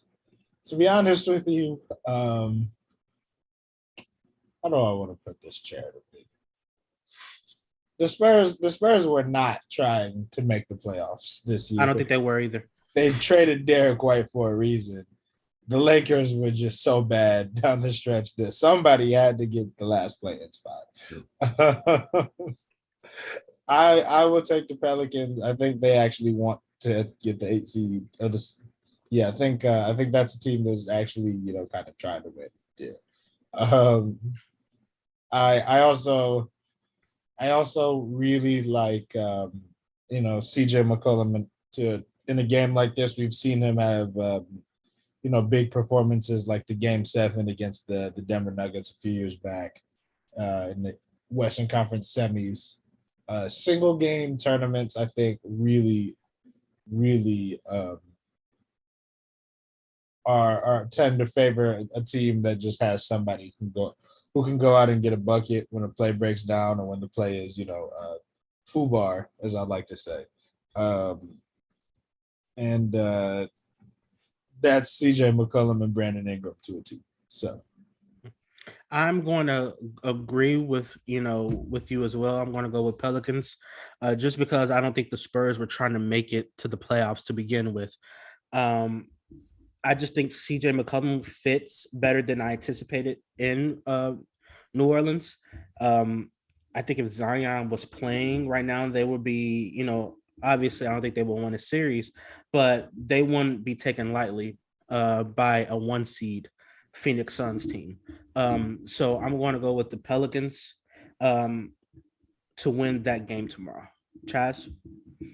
Yeah, I'm going with the Pelicans as well. I'm a little worried since all three of us took them that maybe the Spurs do creep up and win this game. But I do think the Pelicans, Tunde, like you mentioned with CJ and Brandon Ingram, since they brought those guys in, I think McCollum has played even better than I think people would have expected. This team seemed kind of lost in the first half of the season, and now they have a goal. They've been playing team ball, and I think CJ gives them that veteran leadership enough to win this game. I think Jonas Valanciunas is going to play a huge role in this game. Um, I think the Spurs do have a shot. They're going to need somebody to step up. A guy like Keldon Johnson, Lonnie Walker, somebody like that. Maybe Devin Vassell. He's been playing well lately. But with DeJounte Murray coming back from the non-COVID illness, I don't know exactly where his health is. I don't know if he's at 100%. I think that might have somewhat of an impact on the game. I know, he played in the final game of the regular season, but I think that could potentially have an impact. So I'm leaning Pelicans, but I do think the Spurs have a shot. I think all four of these playing games, besides the one that we're watching right now with Brooklyn up 74-57 midway through the third quarter, I think the other three have a real good shot to come down to the wire. Yeah. Tunde, what are you seeing in this game right now that Brooklyn has decisively other than, Cleveland inability to make shots? Kevin Durant, and this is something that we've seen over the years with him, and I think this season might honestly be the best one. Kevin Durant is passing his ass off. Brooklyn is finding different ways to get into pick and roll scenarios. So we saw in this quarter they went dribble handoff with him and Andre Drummond, which they were able to turn into essentially getting KD the ball on the move with Drummond diving. Bruce Brown's man, tags the roller like you're supposed to do, and as soon as Bruce Brown's man tags the roller, Kevin Durant's throwing a cross-court pass to Bruce Brown in the corner for a three that Bruce Brown makes. We've seen similar scenarios in this quarter. A few other times that KD's been able to find the open guy that maybe haven't necessarily paid off in a made three, but he's passing his ass off right now. So I mean, it's that no matter what Cleveland is doing, somebody is getting a clean look, and that's why it's important to have an elite player, an elite scorer, the way that Brooklyn's got it, because those guys just command so much defensive attention.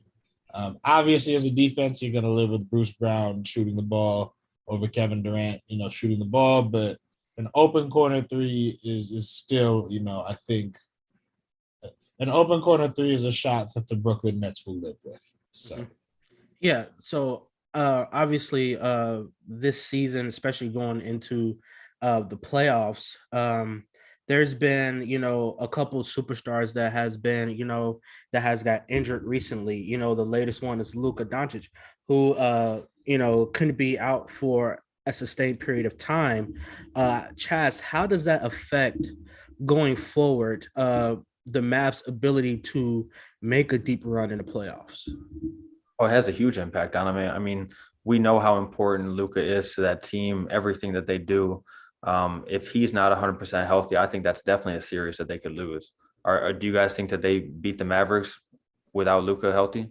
The Utah Jazz? Yeah, do you think they No, beat I the think Jazz they without lose to Luka the healthy? Jazz without Luka being 100% healthy. Yeah, I think so too. So we need him to be healthy, Mhm. and they need him to be healthy. I think in game one. I mean, I don't expect him to be at 100%. Just a week from the actual injury, but I think they need him to be able to go. If See, he I think misses he that, misses. I think he misses game one and potentially game two. I mean, that's not the end of the world. If you go down 0-1 and he comes back game two, you still got a good shot at it. But if he has to miss those first two games, or if he plays in game one and re-aggravates it or something, like it's just something that you're gonna have to keep an eye on now. It's not something that you want to have to deal with. The actual injury, it looked kind of bad. We've obviously seen a lot worse, but that's not something that you want to see in the last game of the regular season. It was just a left calf sprain. So, potentially he's back in this coming weekend, but it's going to have a huge impact on if Dallas can get out of this first round. Sunday, do you believe that a hobbled Luka Dončić can beat this Utah Jazz team?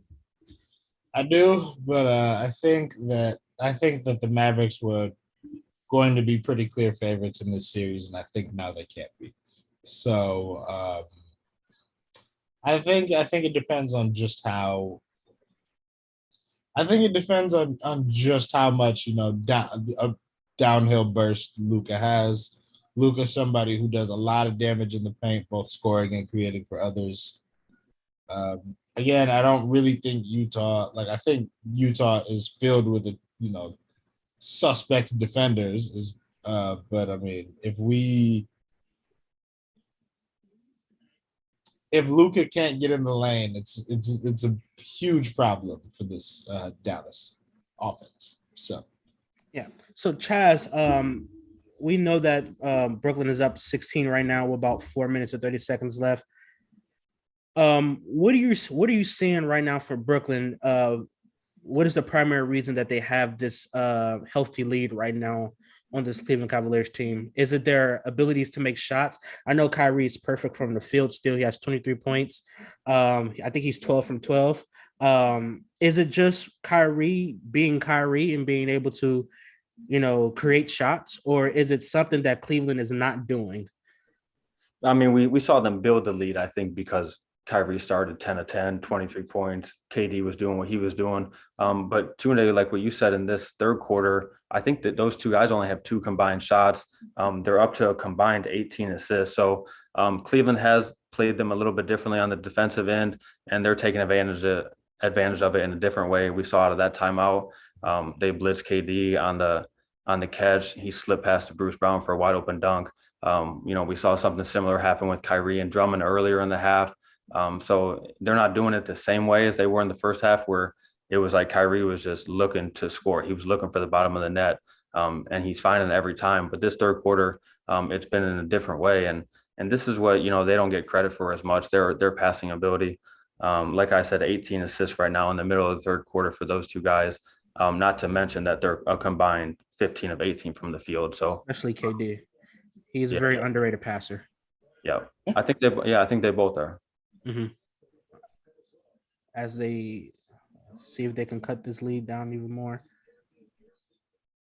Yeah, I mean, with the Nets playing well in the third quarter, they really haven't been able to extend the lead though. So, Which is a Cleveland, little cause for concerning to me, yeah, do you because they're still just think they letting have the Cleveland in hang there? around a little bit. Yeah, Garland hit that fall away right there, cut it to 12. Do you think they're still in this game? if it's a I would 12-point game, they're still in it. Yeah, I would say so. They're on a 14-4 run right now. Yeah, And that's kind of it's first miss too. yeah, and there's still a sizable there's definitely enough time left in this game. They have a sizable lead, but again, this is the NBA, and Brooklyn is not playing their best offensive basketball right now, and neither is Cleveland. But Cleveland is at least, I think, to me, a little more aggressive, especially going in the paint, and that's where they're able to, it doesn't seem like much, but able to cut a 20-point lead to 16 or 14 or 12. Just being able to take it one possession at a time is the reason why I believe Cleveland is still in this game. I don't think it's over yet. Yeah, I agree. I mean, like you said, that 14-4 run, it's definitely kept them within striking distance. They just needed to go on another one of those runs. Also to clean that up, Kyrie didn't miss his first shot. He was fouled on that three. Clearly Mobley got him on the arm, so he's going to have a chance to get up to 26 points, still 10 of 10 from the field. So, another of, superstar that's been out for a little extended period of time is Steph Curry. He's been out for about the last 12 games of the Warriors, season. He's currently listed as, day to day. He's supposed to have a scrimmage on Thursday to determine if he's going to be ready for game one. How does Steph Curry's injury affect Golden State ability to win a series against a team like the Denver Nuggets? I think they have to have him. If he's compromised, I think the Nuggets are a viable team to take them down. With Curry, I'm picking the Warriors in 6, I believe. But if he's not healthy, like Danny, you and I talked earlier, Woj said that if Curry's practice, if his week at practice goes as planned, then he will be back for game one. So we can just hope that goes as planned and he is able to play, because if he's out there, I think we all agree that the Warriors are the better team, right? I believe so. Tunde, how much of an impact does Curry injury have on their ability to beat this Denver Nuggets team?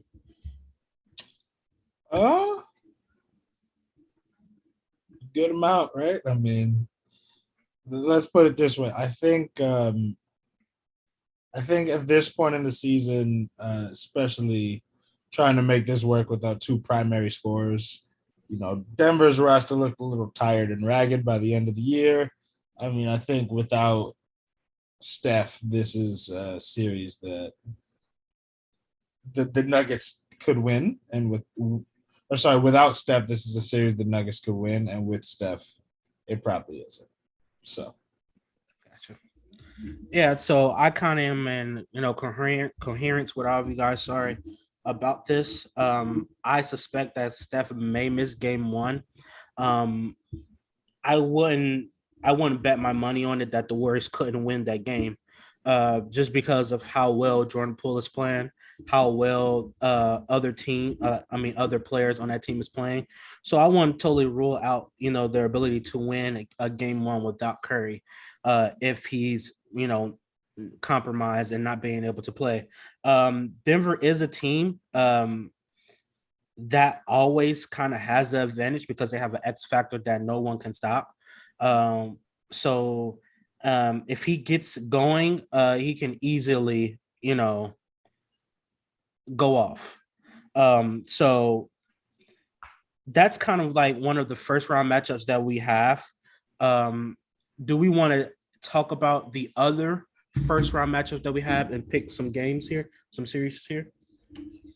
Yeah, we can get into them. So you just want to skip over the ones that we're waiting for the play-in to be? We won't talk about Suns. We can talk about the ones that's already set in stone. Okay, so I already said that, if Curry plays, I'm taking the Warriors in 6. Where are you guys at with that? I have the Warriors in 6 as well. I think I will go with the rest of you Warriors in 6. Okay, and then the 4 or 5, kind of in a similar boat. We just talked about it with Luka being out. Where are you guys in that series, Dallas versus Utah? I'll go Dallas the 7 and say that Luka is not fully healthy, but that he's healthy enough to play.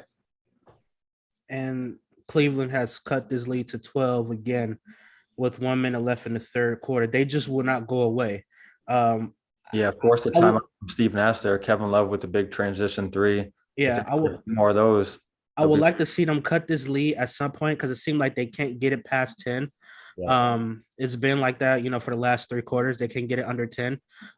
So if they can get that lead under 10, and we maybe have ourselves a game here. But I'm going to go with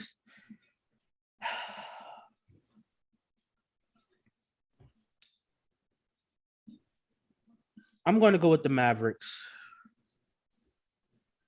And I'm going to say Mavericks in 7.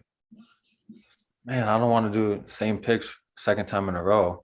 I was going to go Mavericks in 6, but with the Luka injury, that's why I pushed it to 7. Mhm. I don't know though. This is one that I was going back and forth on as well. I really do feel like the Jazz could sneak in and steal this if Luka isn't 100%, and it doesn't look like he's going to be 100%. Mhm. But I do think by the end of the series, I think he'll be able to be, close enough to where they'll get through it. So I'll say 7 too. I think it's going to be in 6 or 7. Okay. Yeah, I think the Luka injury is the reason, again, I kind of agree with you of why I pushed it to 7. I originally had it at, believe it or not, I had it at 5. But because of the Luka injuries and the Luka news, I said, I will give the Jazz, additional games. And I think, the Mavericks will end it in 7. Yeah, I agree with you. We can move on to the Eastern Conference real quick. We don't have to break down the series, obviously, with the Suns and the Grizzlies since we don't know them yet. Mhm. But I will ask you guys, is there any team in the Western Conference play-in, Clippers, Timberwolves, Pelicans, Spurs, if you want, that you think could actually test either of the No. Suns and Grizzlies? No. I think the Clippers, if they got Memphis, I think they would have a shot in that series. You're not wrong. Yeah, go ahead. Yeah, you're not wrong. I think what it comes down to it, Memphis inexperience in the playoffs is going to matter, and Paul George has enough of it to cause a lot of problems for that team. So I know I answered that pretty fast. I was really just thinking about the Suns, and I'm like, no one in the AFC is going to contend with them. But I wouldn't be surprised if the Clippers beat Memphis, because Memphis, I'm not getting me wrong, they have Ja, who's been sensational this year, and individuals and people think they really have a chance to win a championship. I know we're going to get into our finals picks later on, but I will give them a real shot at beating Memphis, but I still will go with Memphis at the end of the day, and I will say 7. Tunde, do you give any of those play-in teams a shot to knock off either the Suns or the Grizzlies? I mean, I think I'd give the Clippers a shot to knock off the Grizzlies. It's not a great shot. I like unless unless Oh. I was about to say, did we get it? Look at the I was about to say, we getting his Schmied or something? What the fuck? Yeah, we got to look at something. I forget we're live on YouTube. I probably can't say stuff like that. You can say whatever. Go ahead. I'm about to get an angry email from one of my friends works at YouTube. I'm about to get an angry email from her. Like, you just got kicked off the server. Fuck are you doing? But nah. Yeah, we got to get PG on here for sure. Yeah, for sure.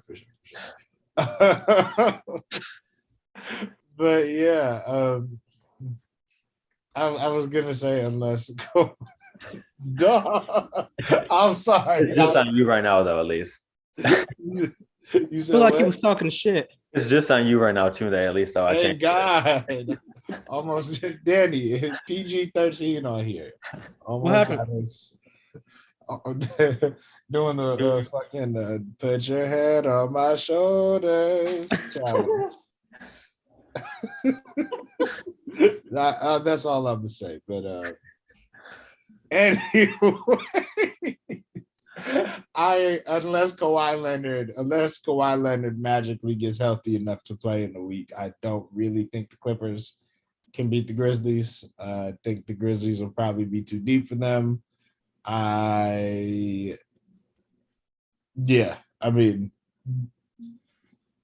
But Paul George is a damn good basketball player, and I don't think it's out of the question that he could steal you 4 games. Yeah, we saw Kawhi-less Clippers team challenge the Suns last year. Let's say the Timberwolves beat the Clippers tonight. Clippers went on Wednesday night. Or I'm sorry, what is that? Thursday night. I'm not even sure what time that or what day that game would be. But let's say the Clippers win and get the 8th seed. Do they have a chance to challenge the Suns? No, not to me.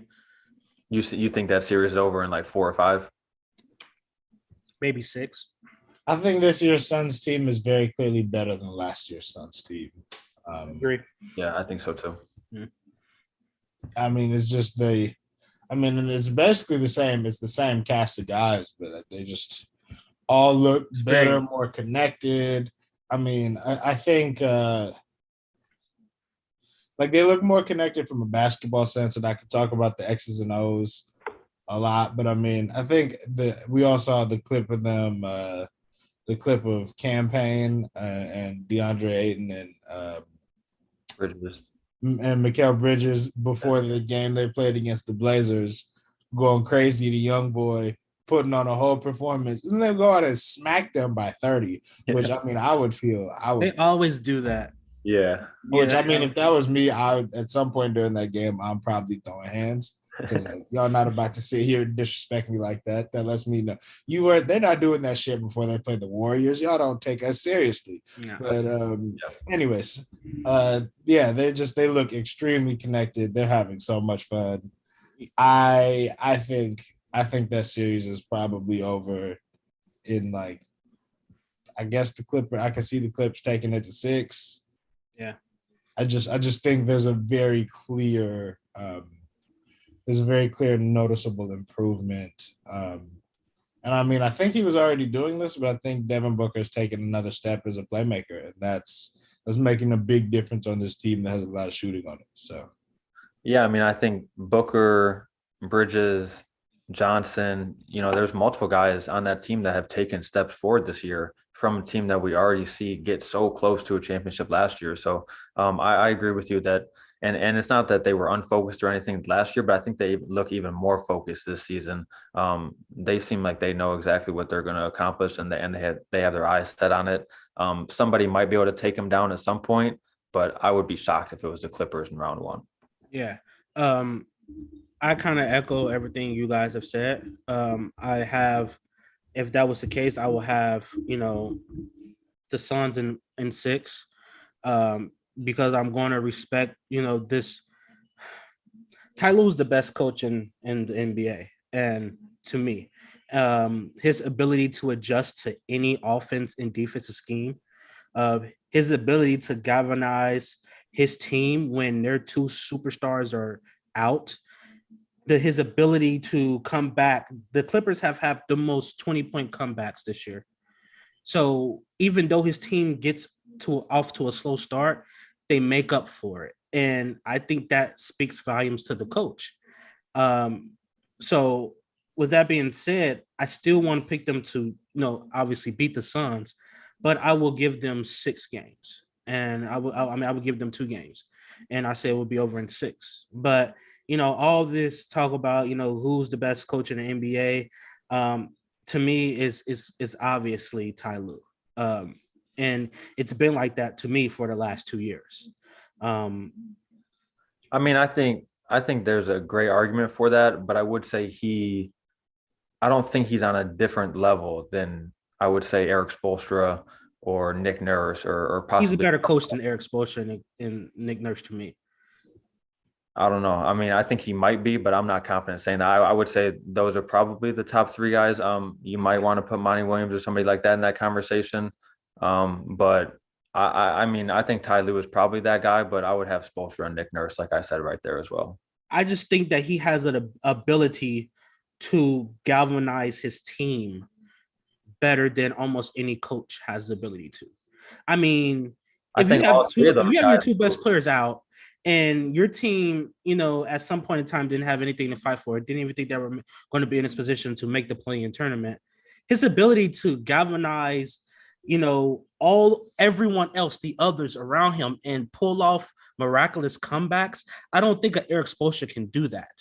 I don't think I won't say Monty Williams couldn't do that, but I want to think the 2 coaches you named could do what he did with that Clippers team, because no one expected them to be here, to be honest with you. And the fact that they were even remotely in the series last year is mind-blowing to me. That speaks to how great of a coach he is. Yeah, I agree. Kyrie finally missed one. Yeah, just trickled off the rim too. It was nice. It was a good look still. Yeah. So let's run through the rest of the Eastern Conference, Chaz. Did you have the remaining list? Yeah, we want to do the same thing. I guess we can start with the 3 seed then. The Milwaukee Bucks versus Chicago Bulls. I think in the regular season, the Bucks won that series 4-0. Point differential was double digits, I believe. Zach LaVine missed, I think, 2 of those games. So I told you guys the other day, I think that series is over in 5. I would be not shocked if it got to a 6th game, but I would be a little surprised. I think that would mean that the Bucks kind of gave a game away or so. I think they should win that in 5. Echo, I think it's over in 5. I don't want to have the same pick as y'all every time, but I mean, I also got to pick what I think is going to happen. I think it'll be over in 5. I'll give a game out of, respect. out of respect. Yeah, out of my respect for DeMar DeRozan and Zach LaVine. Really, mostly DeMar DeRozan. I would give them a game. They're really not an ideal matchup at this point in time, especially without Lonzo Ball. They're really small, and it's hard enough to stop Giannis when you have athletic size in the court. I don't know how without real true athletic size, besides maybe Pat Williams, I don't know how they keep him from getting to the rim whenever he wants. And I think Milwaukee's got enough shooting that if they do decide the strategy is just going to be, build a wall and have guys with their feet at the nail and the elbow, they're still just going to score a bunch of points anyways. Do they call it a clear path foul, or is that a technical foul? Yeah, I think he hit him in a groin area. I was going to say he got punched in the nuts, I think. So that's what they're looking at. It's a flagrant. I can say that on here, right? Yeah. Is that going to be a flagrant 1 or 2? I think it's a 1. I don't flagrant think 1. Yeah. Okay, yeah.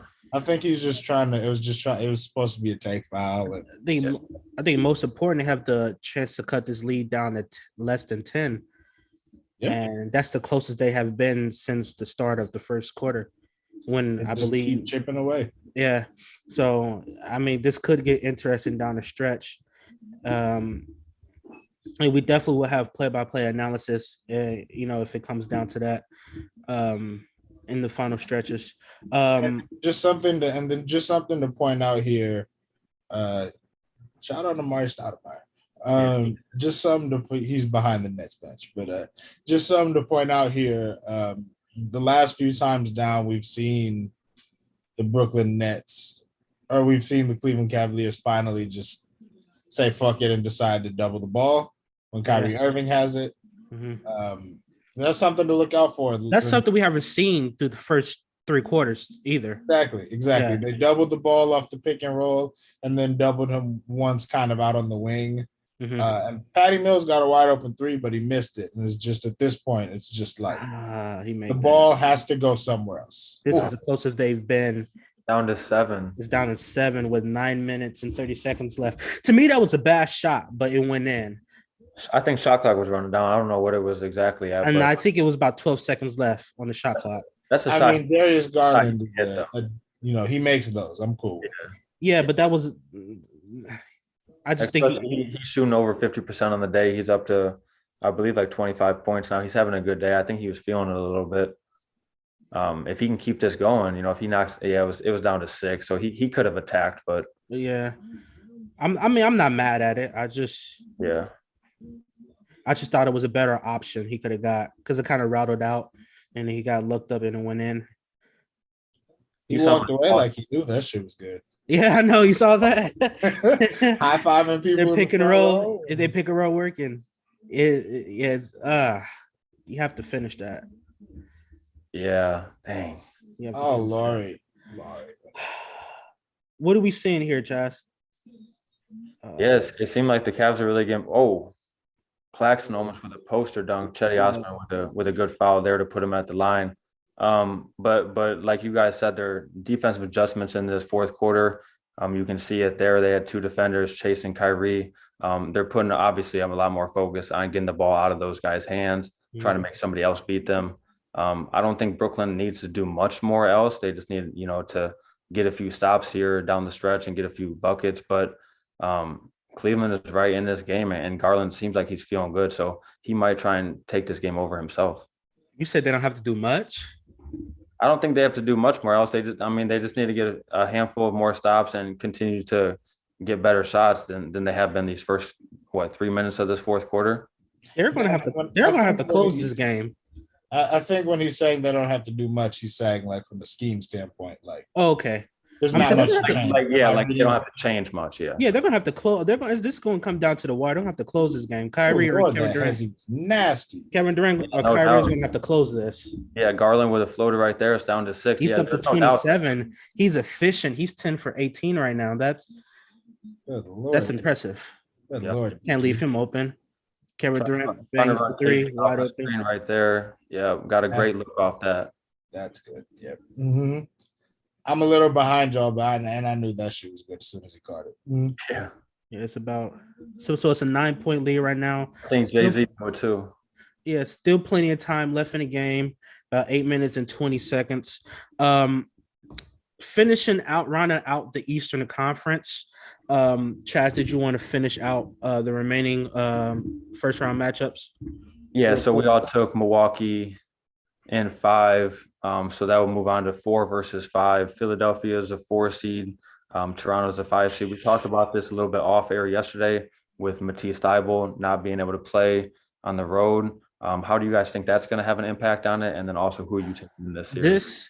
This has the potential to be the most interesting first round that I've seen probably in the last 3-4 years, because on paper it shouldn't be close. If Philly should win this in their sleep, I mean, obviously it shouldn't be a sweep to me, but Philly definitely should have the advantage.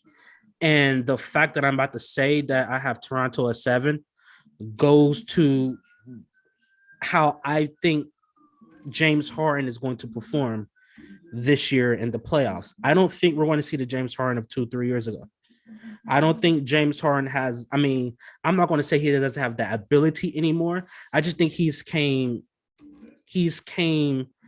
become like the passive aggressive type of player. Like he's not even looking for a shot anymore. And if he does, he's complaining about the fouls that's not being called by the refs. I think it's just so much that has changed in his game. And don't get me wrong, he still averaged 25, 10, and like 7. So, those are incredible numbers for anybody else. But to his standards, how high of a standard we hold him, those numbers are down for previous years. And I think we're going to get into, our final cases for MVP. But I think Joel Embiid is the lead MVP. And the fact that I'm saying he's probably going to get booted out the first round is it shouldn't be the way that I'm thinking, or it shouldn't even come down to that. But I think Toronto has all of the makeup. They have the ability, they have the size, they have the athleticism, they have the speed, they have everything that Philly doesn't want in a first round matchup. And because of that, I'm going to say Toronto upsets the 76ers in the first round and they win in 7. Where are you thinking with it, Tunde? Oh, man.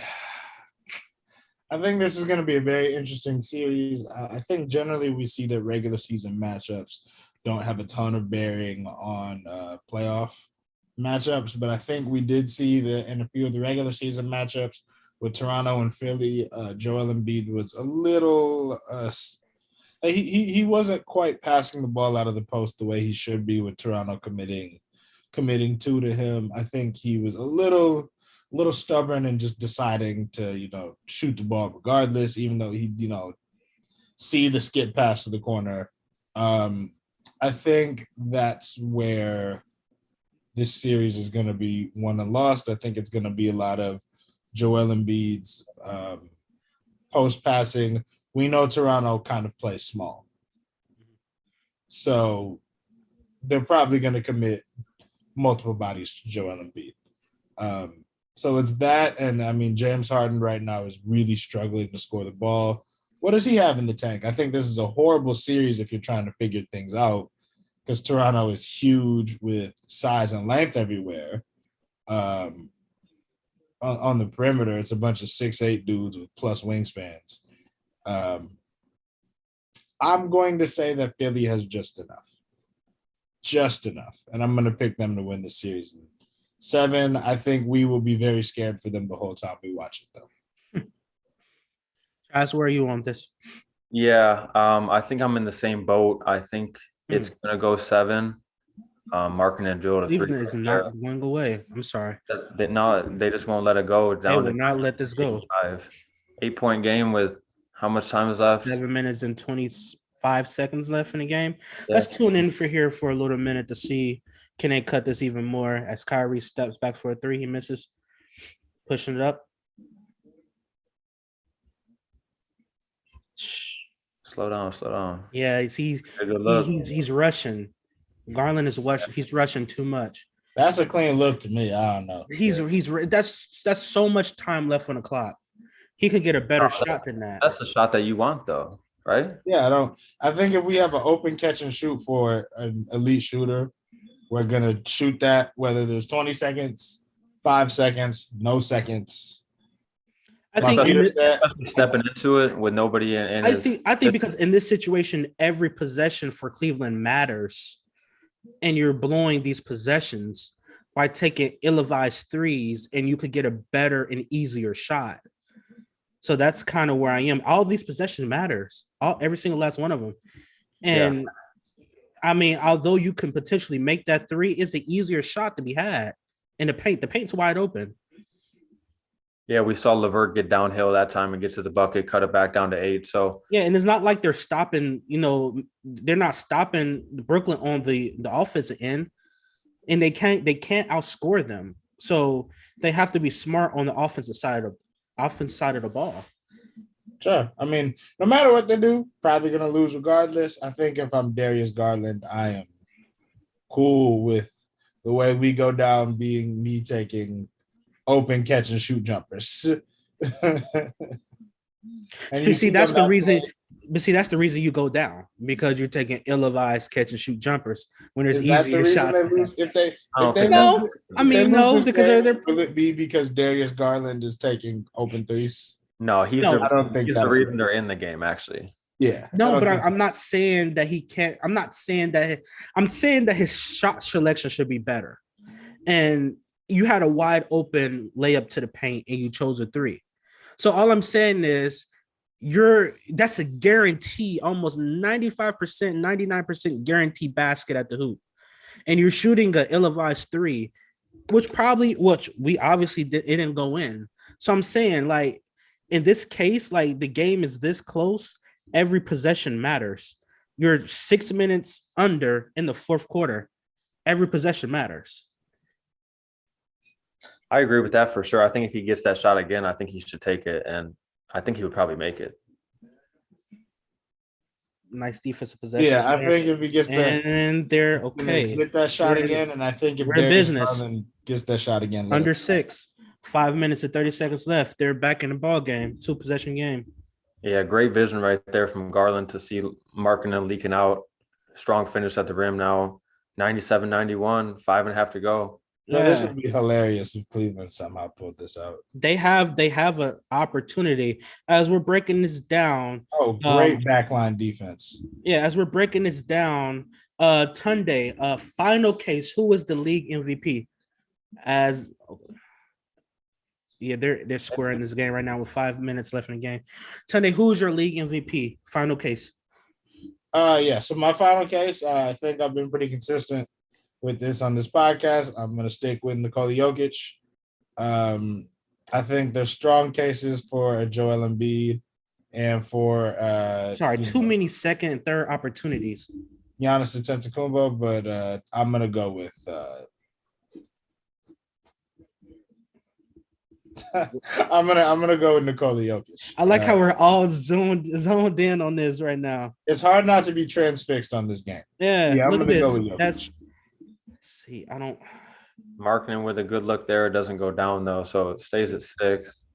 There's going to be a jump ball there. It's 6. All between This is going to be fascinating. Rondo, Claxton. You're going with Jokić as your final case, Chaz. Who do you have as your final case for a league MVP? Yeah, I thought this was thrilling how this season it really did come down to this last week, the last few days. I am leaning Jokić too. I would actually prefer if Embiid won it. I would like for him to get his first one. I like when it doesn't, when somebody isn't able to dominate. I liked how in the 2000s, it kind of spread around. Like we get several different guys who are able to say that they're MVPs. Embiid is at that level where he should be able to say he's an MVP after the last 2 years that he's had. But with the way that Jokić is playing, it's looking like he's going to win it again.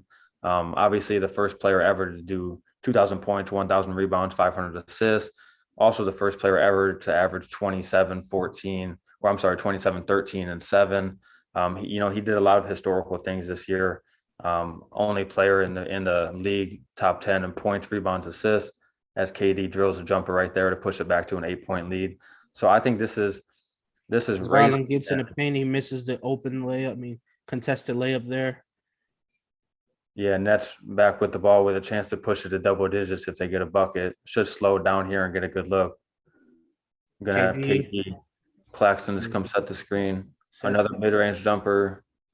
Pushes the lead to 10 with 3 minutes and 36 seconds left in the game. Is that a timeout? Bickerstaff called timeout? Timeout, yep. Yeah.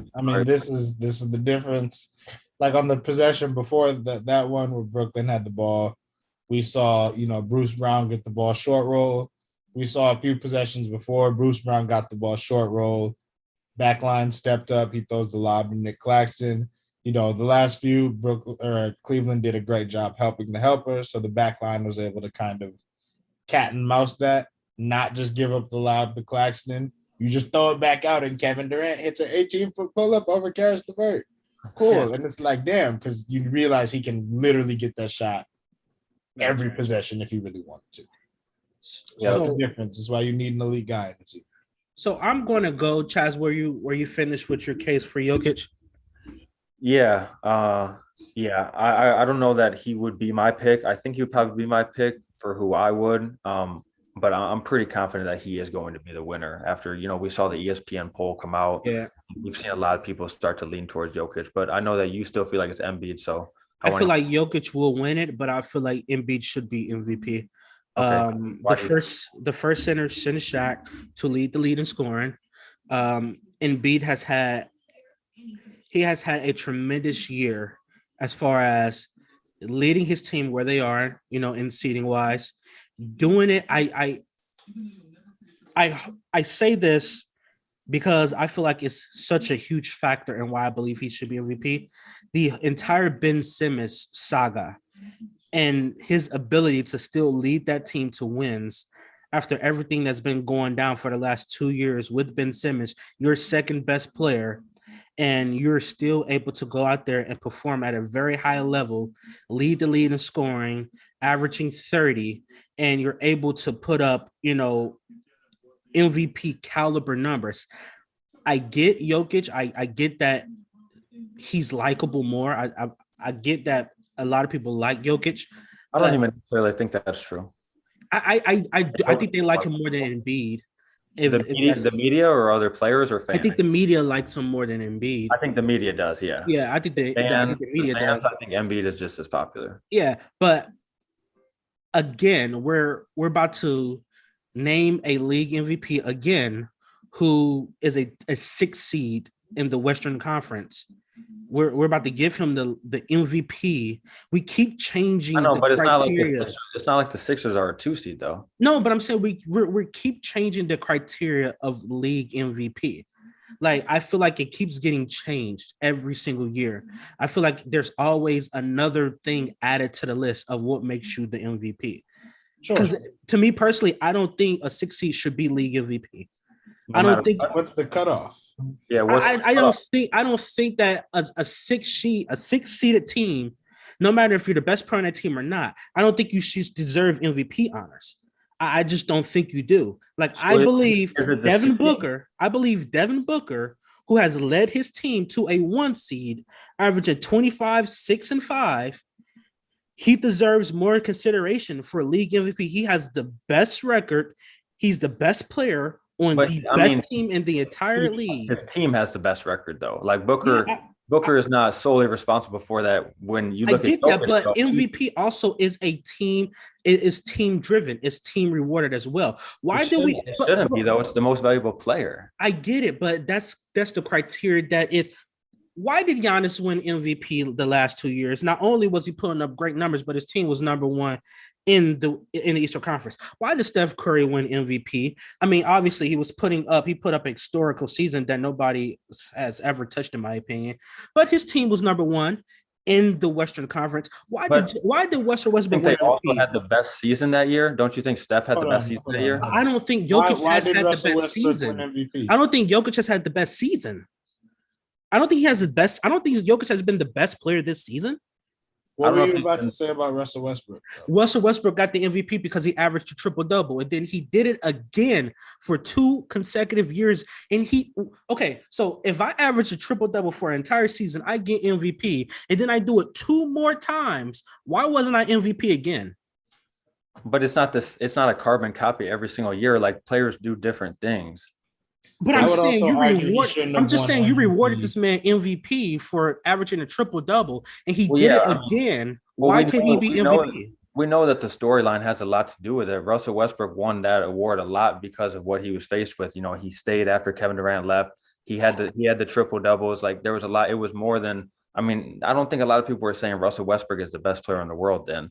But I mean, he was an MVP that season. You could have just as likely have given it to James Harden as he won it the next year. I feel like every year we have 2 or 3 guys. Most years, I would say we have 2 or 3 guys that could win it. I feel like every year the narrative for MVP changes. It's never consistent. Well, that's because the players do different things every year. How would it be the same? I get that, but if you're saying Jokić is an MVP, he put up better numbers, points, assists, rebounds last year. No, that's not true. That is true. He's averaged more points and rebounds this year. You have to, it's not. He averaged almost 4 more rebounds this year. I also just don't think, like, from a record perspective, we're talking about seeding. There's a 3-game difference between the Sixers. Yeah, I mean, but he's at the end of the day, he's still a 6 seed. So it could be a 3-game difference. It could be a 2-game difference. It could be a 1-game difference. If he was in the East, though, he'd be the 5 seed. Like, he would. I mean, like, it changes. I mean, I don't think that. I just don't understand. I just don't like the criteria of how we judge who's the most valuable player in the league. I mean, I feel like there's so much inconsistency. You would like a more set criteria? I would like the same criteria to be used year after year. I don't like the changing of the criteria for a player that fits a certain narrative. I don't like that. I think there should be a more set criteria, things that we should look at, things that we can actually kind of value. But when guys are doing historical things, you know, that we've never seen before, we're going to have to take those into account. As Brooklyn looks here to close out this game, 105-97, we're about 1 minute and 30 seconds left. Final takeaways from this game here. Well, I did just want to add one more thing too, because you said that the Ben Simmons thing had an impact on Embiid. I mean, you got to look at that with Jokić too. He was not only playing without Jamal Murray, but also Michael Porter Jr. I mean, that team without Jokić on the floor, they had a worse record than the Rockets, I believe. Like, they would have been one of the probably 5 or 6 worst teams in the whole league if they didn't have Jokić. And I think that has to matter. Like, that's what MVP is. I think the difference in that argument is although Ben Simmons didn't step a foot on the court, it was already a tension between the two, the organization, Joel Embiid, because of the reason why he wasn't on the court. Jamal Murray wasn't on the court because of injury. No matter what you want to say about Ben Simmons, the mental health aspect of it, the back aspect of it, whatever injury that he had, it caused tension because people legitimately believe that he wasn't hurt. So you have that factor with Ben Simmons. On the other hand, we all know Murray was injured, and he's been injured since the start of the season. So I don't use that as a crutch of the reason why I don't think that's another X factor why Jokić is the MVP, because he didn't have. They both had to play without their second best player. Like, however, they're not on the court doesn't really matter. Yeah, they're just not on the court. I mean, it might matter. The reason matters. The reason doesn't matter. To what? To the narrative or to why? Like, you think Embiid had more success this year, not because Simmons was out, but because of the way Simmons was out? I think Embiid has been a better player this year than Jokić. That's what the eye test tells me. Like, yeah, I believe that. So at the end of the day, that's what I believe. Now, and I'm not saying that Jokić, because I do believe Jokić will get the award, but that's no knock on Jokić. I'm saying from an eye test standpoint, for what I've seen watching 76er games versus watching, Denver games, obviously Jokić, no one can stop him. But if you had me choose, it's close, but I'm going to take Embiid. If you had me choose to start my team from scratch, I'm going to take Embiid. I just am. So that's a different conversation. That one's tough. I'm not mad at the Embiid for MVP talk, though. I'm really not. I think he has a very good shot to win it. I mean, he was you said it, he was the first center since Shaq to average over 30 to win the scoring champion. He was also the first center ever to average 30 in under 40 minutes or less. I think he plays like 33 minutes a game or so, which, when Wilt and Malone and Shaq were doing it, they were doing it closer to 40 minutes per game. Embiid does a lot of it in different ways. I think he's a worthy candidate for sure. I just think Jokić has just been slightly better with worse teammates. I mean, if you really want to know the truth, I think Devin Booker should get more love for MVP. If we're saying that majority of the MVP since I've known it, that majority of the winners were first place in their respective conference, the best player on that team. I don't even think that's true. True. I do think that's true. The majority. I do think that's true. The majority. I can literally go back. Steph Curry won too. He was the best player on the champion. He was the best player on the team. He led his team in the Western Conference. When you go back and you're looking at LeBron James, most of those LeBron James, he had probably the number one seed, and he was the best player in the conference. When you go back and look at when you go and look back at Giannis, they had the number one seeds, and he was the best player in the conference. That matters. That seems to be a crutch of how you measure MVP. Is only recently they've changed the narrative in saying, "Oh, he's averaged a triple double for the season, MVP," or he's one of the greatest shooters or his greatest scorers of all time. He's averaged 30. Got number one seed. James Harden, he's the MVP. Jokić, even though he's a lower seed, he's put up crazy numbers. He's the MVP.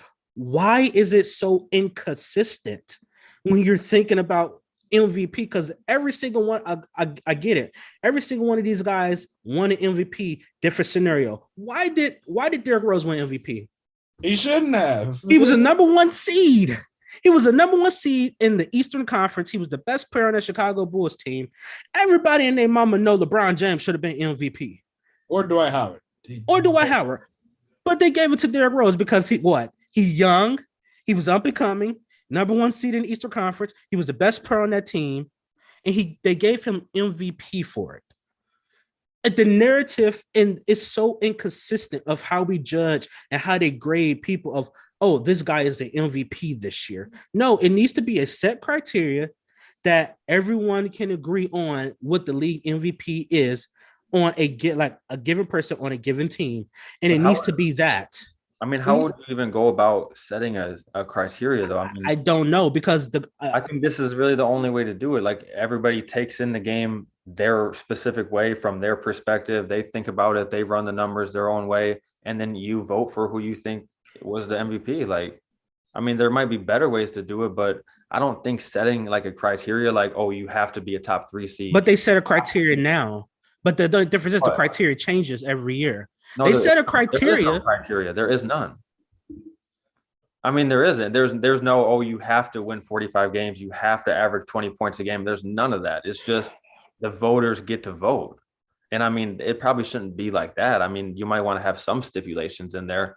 but I don't think it should be you got to be a top 2 seed. You got to have 50 wins. I think that would exclude people. It would also make it where. All right. So let me ask you something. Yeah. So if Jokić had the same exact season he had right now, and say LeBron James had his team comparable and they were maybe a 3rd seed, who would be league MVP? If LeBron was averaging what he was averaging pre-injury, when the Lakers were hitting a stride at the beginning of the season, and he continued that all the way to the 3rd seed, and Jokić put up the same type of season and number he just put up, who would be your league MVP? Because mine would be LeBron. Ever really hitting their stride this season? I don't. No, LeBron was bad. LeBron had a stretch where he had like 10, 12 consecutive games of 30 points. Yeah. And he was actually leading the lead in scoring. Like 4 and 8 in that. They were never good. But no, what I'm saying is if he had a decent enough team and somehow he was still putting up those type of numbers and he was in the 2 seed and Jokić had the same exact season he just had, who would be MVP? Because I think it would be LeBron. It would be LeBron, but that's because why? Well, you just said they had probably 30 more wins than they actually have. Hold on, but why is that though? Why is that? Because I'm not saying the team wins don't matter at all. I'm saying there shouldn't be. Well, obviously, I'm not going to vote for somebody that, like, if Jokić was a 10 seed, would he be your MVP if they were the 10 seed? But Devin Booker's a 1 seed. I know that, but they're still in the playoffs. Like it's not they have 48 wins. They're still in the playoffs. Like he led them there without their 2 best players. I mean, as we see this game going in, Brooklyn wins 115-108. And they're going to advance to face Boston, like I think a lot of us wanted to see. But I don't know, back to the MVP conversation. I mean, we haven't even mentioned Giannis. Like this was a 3-horse race for a long time. I think all 3 of them are really viable candidates, as well as Devin Booker, as well as Luka Dončić, maybe Jason Tatum, guys like Steph Curry, Ja Morant earlier. Yeah, but you didn't answer my question though.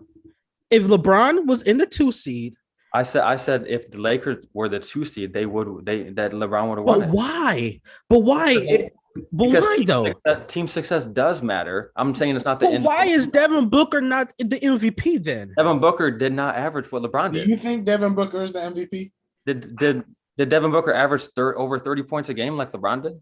Wait. Answer my question. Do you think Devin Booker is the MVP? I think Devin Booker deserves more MVP consideration than anyone has ever given him. Do you think he's the MVP? I don't think he's the MVP, but then I think. What are we doing? Because I'm trying to prove that there's a narrative. That's all I'm trying to prove is there's a narrative. There's all about who's the I've come on here MVP. multiple times and say he should have started the All-Star game. I agree that he doesn't get quite the level of respect that he deserves, partially because. But it's just not about Devin Booker, though. It's just not about Devin Booker. It's about it's about every other person that has, quite frankly, a higher seed than Jokić. But then why aren't you giving more shine to Jason Tatum? They were the 2 seed. Because Jason Tatum, his season, he started off slow and he just picked it up at the end. That's why I don't give that much stock in Luka being an MVP candidate, because he came in the season out of shape. What are you talking about? He played the first 35 games out of shape. And you want me to give him MVP? No. You sound exactly like Kyrie Irving right now. It's the narrative I want to argue. That's like saying Steph Curry's the MVP and he missed a third of the season. Yeah, so he can't be MVP. You're not going to get MVP. You came out of shape for a third of the season. There's a difference between not playing in games at all and showing up. You came out of shape a third of the season. Your team was trash the beginning of the season, and you want to be MVP because you turned it on at the end? No, that's not how it goes. That's why Luka's not really there. I agree with you that all should matter. It's a full season award, but like, I don't understand. Yeah, I guess I just don't understand the hypothetical that we're arguing right now. I agree that narratives are a thing in the MVP race. So like one of the things that we see often is voter fatigue. Like Giannis has a great case to win MVP this year. And he's 1A or 1B or 1C, wherever you want to put him. and he's probably not going to win the award. It's because he's already won it multiple times, and people have probably tired of giving it to him. But I just like I don't quite know what we're arguing here as far as like a set criteria. My point to like, what would the set criteria be? Like what's the seating that your team is allowed to be at to receive MVP votes if we're gonna do this? My point to Chaz was he said how historic Jokic season was, and I get it. But I just said, okay, what if LeBron, if his team was great, if his team was decent, and a 2 seed. There's no reason to even talk about LeBron. Let's just say if Embiid was the 2 seed, he would win it. I think he would. If they were the 2 seed and they had, let's say, 56 wins. So seeding matters now. I said team. But Jokic is the 6th seed. Wins. I know, but they have 48 wins, and he had literally the. Now we're going back to wins now. He had one of the 5 worst teams in the league, and he dragged them to 42 wins and a 6 seed. You act like that's not impressive. You have to take it in context. He had one of the 5 worst teams in the league. Around him. Do you see that roster? You think Monte Moore? Shout out to Monte Morris. Shout out to Monte Morris. Shout out to Bones Highland. Shout out to Jeff Green. But those are their players that they rely on every single night. Monte Morris not dragging the team to 48 victories, bro. What are we doing right now? I know. Yes, wins matter, seeding matter, but it's not the end all be all. All I'm saying is you said if Embiid was the 2 seed, he would be MVP. But because Embiid is not the 2 seed and Jokic is the 6 seed, and he had a great season, Jokic the MVP. Not just if he was the 2 seed. If they had like 57 wins or something, like if Philly was more dominant, then I think it would be a better argument. But he's not clearly enough ahead of. I'm guessing I'm not understanding your logic when it comes to the seeding because Embiid has a better seeding and he has more. He has 3 more wins. 3 more wins. It doesn't matter. It doesn't matter how many more wins he has. But do you see the team around him? Do you see the team around him? You can't use the team success. If Embiid was in Denver, do you think they would have 48? How come you can't use a team success for the MVP? We've seen countless times teams that have the best player and the best team. My point is that it doesn't make sense to use the team success argument. But it does. So you're arguing a different narrative that doesn't. You're arguing a narrative that already exists. It doesn't make sense to use the team success argument when there's only a difference of 3 games between how well the teams did. They both played 82 games. One of them won 51 games. One of them won 48 games. It's close enough that it makes a ton of sense to then factor in a bunch of other things. I don't think it's ridiculous at all if Joel Embiid wins MVP. He had a great season. Personally, I'm picking Nikola Jokic. So if your boss told you at your job interview that you were going to be making $18 an hour, and then when you got the job, they said, "Oh no, we're going to pay you 15." All right, tell me how this. It don't make no sense. It matters. What? It matters. What did you just tell me? It matters. What did you just tell me?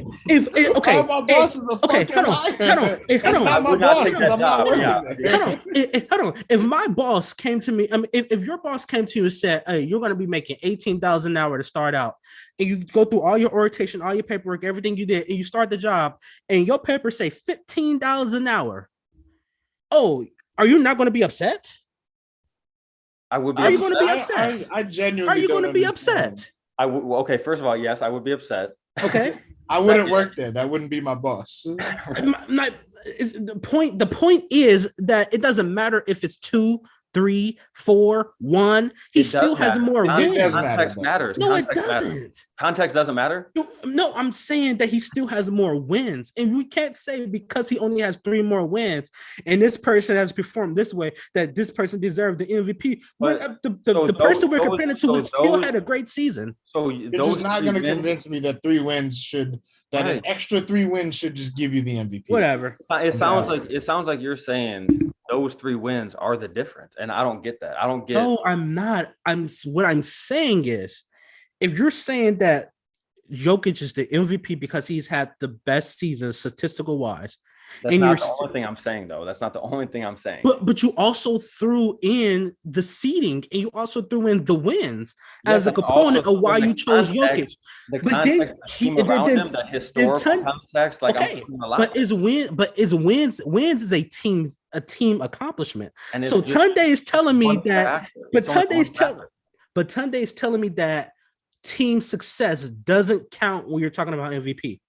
That's which not one what is I said at all. You did say team success is not important when you're talking about MVP. You just said that 3 minutes ago. It's not. No, that's not what I said. Watch the tape. That's no. What I said was, and I'll say it again, word for word.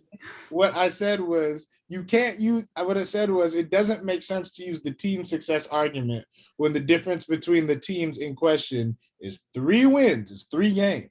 That's not a significant enough gap that we can start talking about, well, one guy just elevated his team so much more, especially when the team that won 51 games, the Sixers in this case, has a much better roster than the team that won 48 games. Now we're using a roster. Okay. Yes, you got to take it all. We're using a roster. Yes, context matters. We're using a roster. Basketball. I don't get what you want, Danny. I feel like you. All right. So let me ask you this. You just want to argue. So hold on. So time out. So when Steph Curry was dragging that G League team a year ago, and that was a factor why he was in the MVP discussion. That was a notch in his chamber. Steph Curry was robbed of that MVP. I'm just gonna say it. Playoffs, he wasn't robbed of MVP. He was a 9 seed. I don't know. I genuinely also don't. The NBA is a regular season award. NBA MVP is a regular season award. What was again, right? The MVP but they weren't a good regular season team. I'm just using your analogy of Jokić carrying a team to the 60 as using and Steph's team was worse than that team. And Steph's team was worse than that team, and he carried them to the play-in. I don't know if that's true, but yeah, he carried them to the goodness. But Jokić carried them to the 6th seed. Jokić carried them to 48 wins. I don't know. Tunde has Jokić. Chaz has Jokić, and I have Embiid. I mean, we're just going to have to agree to disagree on this one because I don't get Chaz's point. I mean, he's all over the place. You're all over the place. I mean, if you want to say I am, that's fine. I just think you have to take all of it. You have to take the all context into it. The entire season, everything around them, the surrounding, the historical context, you got to do it all. I feel like you're looking at team wins and you're looking at like a set criteria. No, what I'm saying is majority of the MVPs that has happened in the modern history of the NBA has been either, the team is the number one in your conference. It's multiple examples. So many examples of the best player in the best conference on the best team has won the MVP. There's so many examples of that. Yeah, there have. But then all of a sudden we've came and changed the narrative along the way. The narrative changes every year. Oh my God. That's my problem. But that's my problem though. But that's not a problem. That's a problem with the NBA. That's a problem with the NBA, the way they vote. That can't be a problem with you. You don't think Jokić deserves it then? My problem is that the narrative for Jokić last year is different than this year. That's because it changed. Why though? Why? That's my whole argument. He accomplished something we've never seen. Changed the narrative. We've seen a person that's played comparable and on par with him this year. Why are they not the MVP? He's the only player top 10 points, rebounds, assists. Oh my gosh. We have not seen anybody on his level. I'm sorry, we haven't. This man is averaging 14. I get the accomplishment that you keep throwing out there. I get it. Stop acting like this man's the best player in the world. Like I get that. No, he's not. No, he's not. He's not my best player in the world, but he's not the best player in the world. He's not even close. But not even close is dragging it. He's not even close. He's not better than Giannis. LeBron's not playing right now. He's not better than Kevin Durant. Like he's not in top 3. I don't think you're gonna get much further on that list though. You only got about 2 more names that you're gonna be able to say? I mean, he's not better than Steph. And then my whole thing, and then it's Embiid and Jokić. He's not better than Embiid, in my opinion. So he's 5 at best. I mean, that's pretty good. personally, I think if you were asking me to start a team, I think I would take Jokić before I would take Embiid. It's a matter of personal preference, because if we're talking about like the level of basketball player, they really are equals, and it's splitting hairs. I think I'd rather have Jokic's playmaking as a hub to juice my offense, especially considering I still like Jokić is still a good defensive player. But it's a matter of splitting hairs. But if we're talking about the best players in the world, I mean, he's in the discussion. And I don't really know how you can say he's not in the discussion. He's not. I agree. But, and Tunde, I just want to make sure I don't sound crazy. He said I'm all over the place. You think I sound crazy with this? I feel like I'm making Chaz looking at me like, am I bugging? Yeah, that's what I'm saying. Like, hey, you are not. All right, so the place, we're in the second playing game. We're in the second playing game. We're going to get back into this MVP conversation real quickly, but we want to talk about this playing game going on right now. You know, the Minnesota Timberwolves are up 2 right now. They're up 4, with about first quarter with about 10 minutes and 20 seconds. And I know, Chaz, you picked the Clippers to win this game. What have you seen? I know it's only been a couple of minutes, but what's going to be the biggest X factor in the Clippers winning this game? I think offensively, I think it's going to be Reggie Jackson. They're going to need somebody like that to get going a little bit. I think they rely on him a lot to do some of their scoring, obviously away from guys like Paul George. So I think, somebody like Reggie Jackson or Luke Kennard, who led the league in 3-point percentage this year, if they get one of those guys going, I think they have a shot in this, as well as, they're going to need Paul George, Morris, Powell to have good games as well. On the other end, we talked about it earlier about how Paul just drained about a 15-footer. Yeah. Got a good look there. Cut it to 4-2. But we talked about earlier how Cat and Anthony Edwards need to come out aggressive. So I think if the Clippers are able to keep them at bay, we saw Anthony Edwards just drill a 3 there. I think he's got 5 of their first 7. So like we said, Anthony Edwards is coming out aggressive, which is great to see. And him and Cat are going to be the guys that the Clippers need to make sure they lock down, especially come the second half. So Tunde, same question to you. What are you seeing? Or I know it's early, but what are you seeing? I know you picked the Timberwolves. What are you seeing from them right now that got you confident in your pick? Well, right now I'm seeing that they're guarding Karl Anthony Towns with Nick Batum to start. I think that's very interesting. And when they did get that matchup, and the Clippers did throw him the ball in the wing last possession, or the Timberwolves threw him the ball in the wing the last possession, we saw Visa Zubats come over, double on the wing, and then it ended up being a swing to Anthony Edwards. We saw him hit the 3. And look, if that's going to be kind of the plan to deal with Cat, it's going to be to double him and see what it looks like with the swings and the perimeter rounds and the perimeter passing. I think Minnesota will pull this game out, especially because I already think even with Minnesota not being like an elite defensive team, especially over the kind of the back half of the season, I think the Timberwolves will just outscore them in that scenario. Gotcha. So, I didn't see that middle bucket from Edwards there, but he actually has all 7 of their points. He's 3 for 3 right now. And Tunde, what you said about them doubling, I think it's going to be important. I expect Ty Lue to do this. He's going to send that double sometimes, but he's probably going to pick and choose his spots.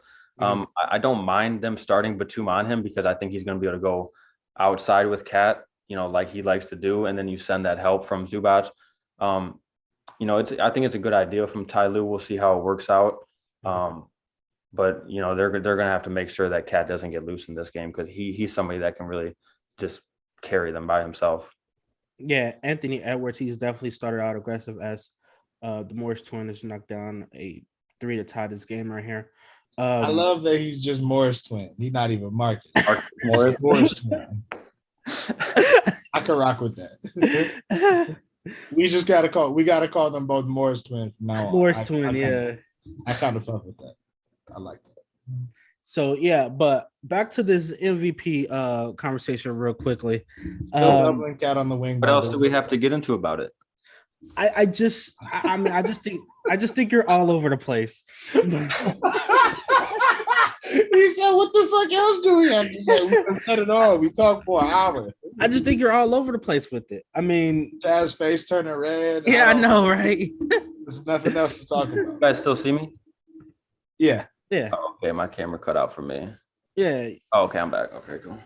Yeah. I mean, again, like. No, go ahead. Morris twin with a nice finish at the rim on the fast break. Morris twin. Yeah. I don't know. I think honestly, I think at this point, I think the more interesting discussion is actually, do you put both Jokić and Embiid on first team, or do you split that up kind of the traditional sense? Yes, Fiend. Put them both on first team. There's the discussion. Glad we could talk about it. You said put both? Yeah, they've been two of the 5 best players in the league this year. No. Who do you put at the 4? I mean, I'm putting them both on the team, and then Giannis obviously has a spot. So we're really for me, the argument is over who you think the guard should be, not who you think. But I don't think Embiid is gonna get it. I think he's gonna be second team. And that's but like he's very clearly been one of the 5 best players in the NBA this season. And I think Jokić. Don't you think he was last year too, though? You said, do I think he was last year? Yeah, I mean, up until he got hurt, he was probably second in the MVP. Yeah, totally. And he got second team last year, yeah. I think a lot of it is stupid. I think when we look at all of this, we see, like, we talk a lot about basketball today being positionless. It's really more about what your skill set is than what quote unquote position you play. And that's why, you have guys like a Draymond Green, who's the size of a wing and frequently plays center. I don't really understand why we have to pigeonhole them when they've clearly been 2 of the 5 best players in the league. I don't understand why we had to do it last year. It doesn't really make a whole bunch of sense to me, and it's weird because the league picks and chooses when they want to do this. DeMar DeRozan started the All-Star game as a guard. He hasn't really played as a guard for 3 years. He's like a 4 in Chicago. So I don't know. I think we pick and choose when we do this. Just throw them both on first team. Giannis very clearly gets a spot on first team. And then the rest of the argument is between I don't know, for first team, whether we want it to be, the guards to be like Luka and Devin Booker or Steph or Trae Young or whoever you want it to be. That's what we're really talking about here, in my eyes. I think you're right, and I would like if that's how it would go, and I would like if they would actually make that change in the All-Star game and in the All-NBA teams, just make it positionless.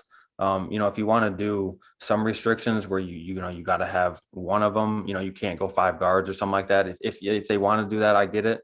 But I think it should be a lot more flexible to allow guys like Jokić, Embiid, because in that scenario you would have Giannis, at the 3 or whatever, which he doesn't play that either. But to get the 5 best players, to get the 5 guys that represent what this season was, I think it would be nice to have them both on there. I just feel like Embiid is going to fall to that second team like he did last year.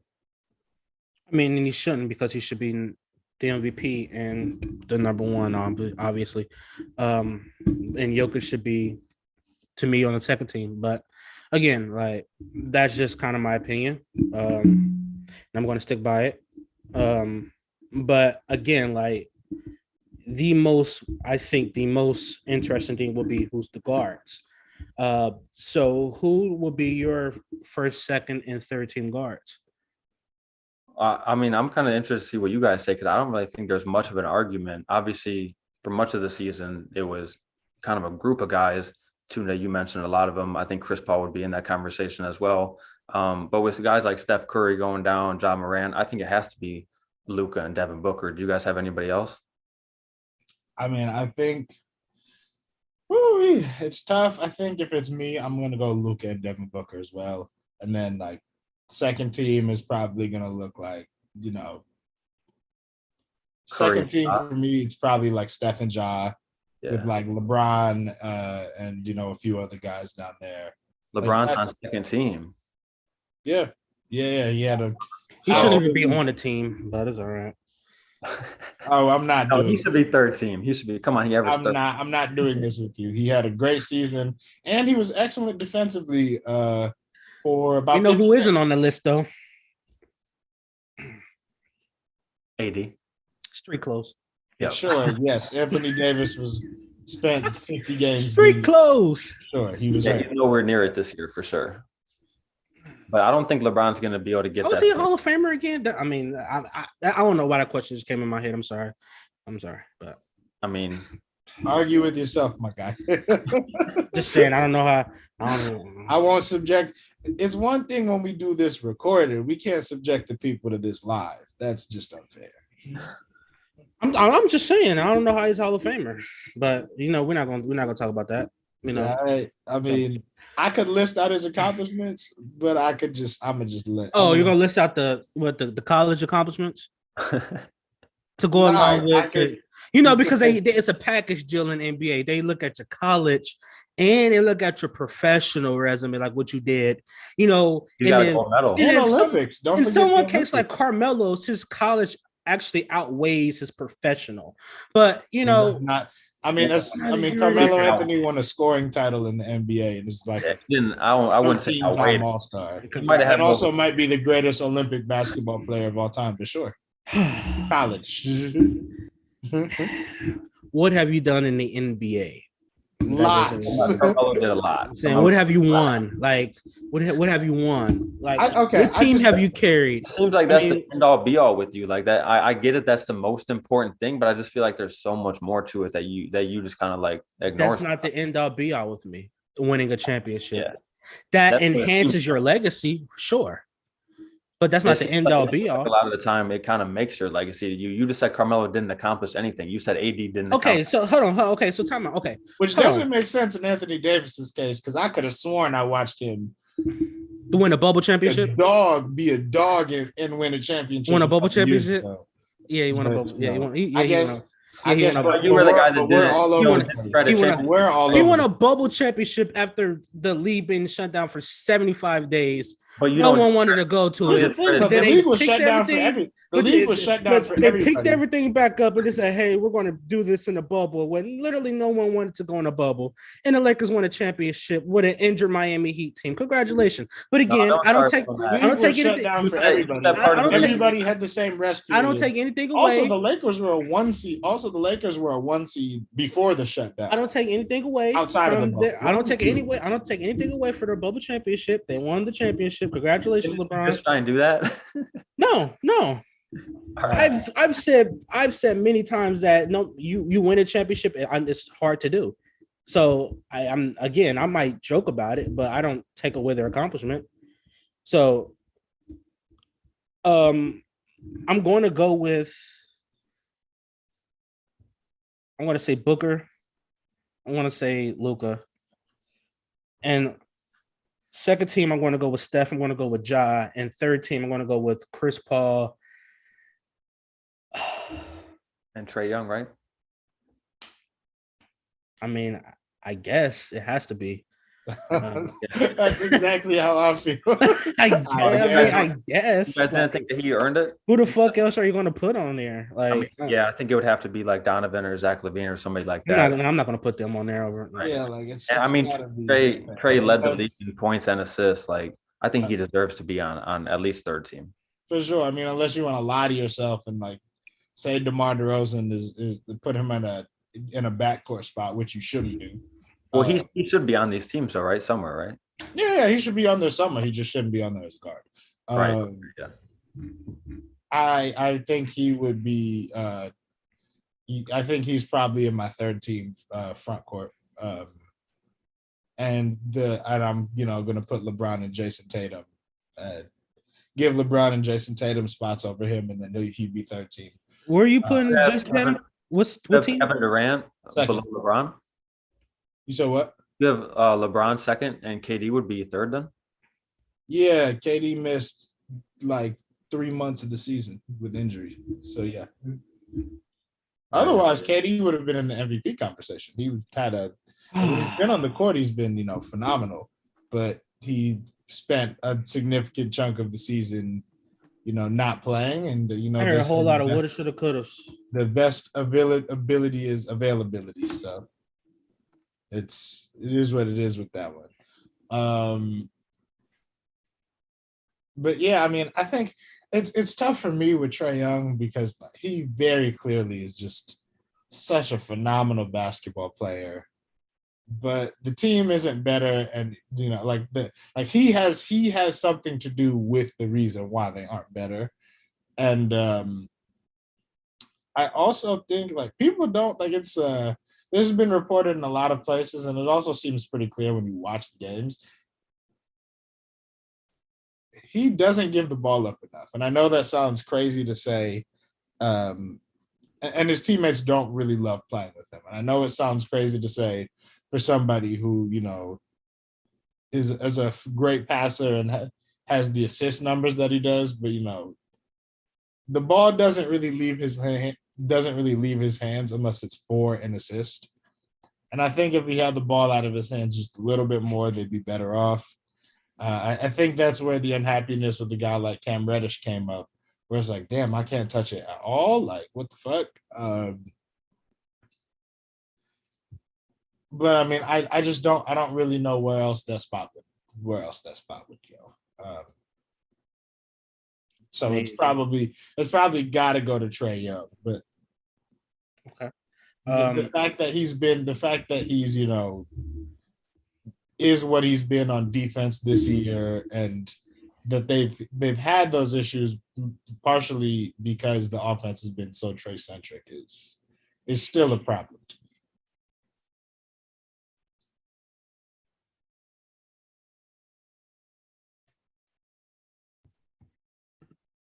As we see right now, the score is 16-11 in favor of the Clippers right now with about 3 minutes and 50 seconds left. I think the Morris twin just committed a foul. He's playing well too, and you keep disrespecting. Huh? I say he's playing well too. I don't think that's disrespecting him. I mean, he is a twin. Morris twin, shit. What you want to say, Marcus? Yeah, his actual name. Morris twin. I am saying his name. His name is Morris. I mean, he is a twin. Shit. All right. I think they even call each other that. That's their nickname. So why can't I call him that? Morris twin with the technical foul. The whole league calls them the Morris twins. They have identical tattoos. I think they're teammates. Right? Huh? What, Tunde? I said, fun fact about the Morris twins, they have identical tattoos and a joint bank account. Yeah. I didn't know about the tattoos. I heard the bank account before. What is the tattoo of? No, like identical tattoos, just like in general. Like they both have a lot of tattoos. Oh, they're all the same? Oh. Yeah. Oh, wow. It's crazy, right? Yeah, that is. I didn't know that. I guess it's disrespectful by calling someone by their last name now. Obviously. So I called him Morris. Because I called him Morris twin, like he's not a damn twin or something. Right. I just didn't know if you knew the difference between them when you first said it. That's why. No. Town's going to work here. Rebound.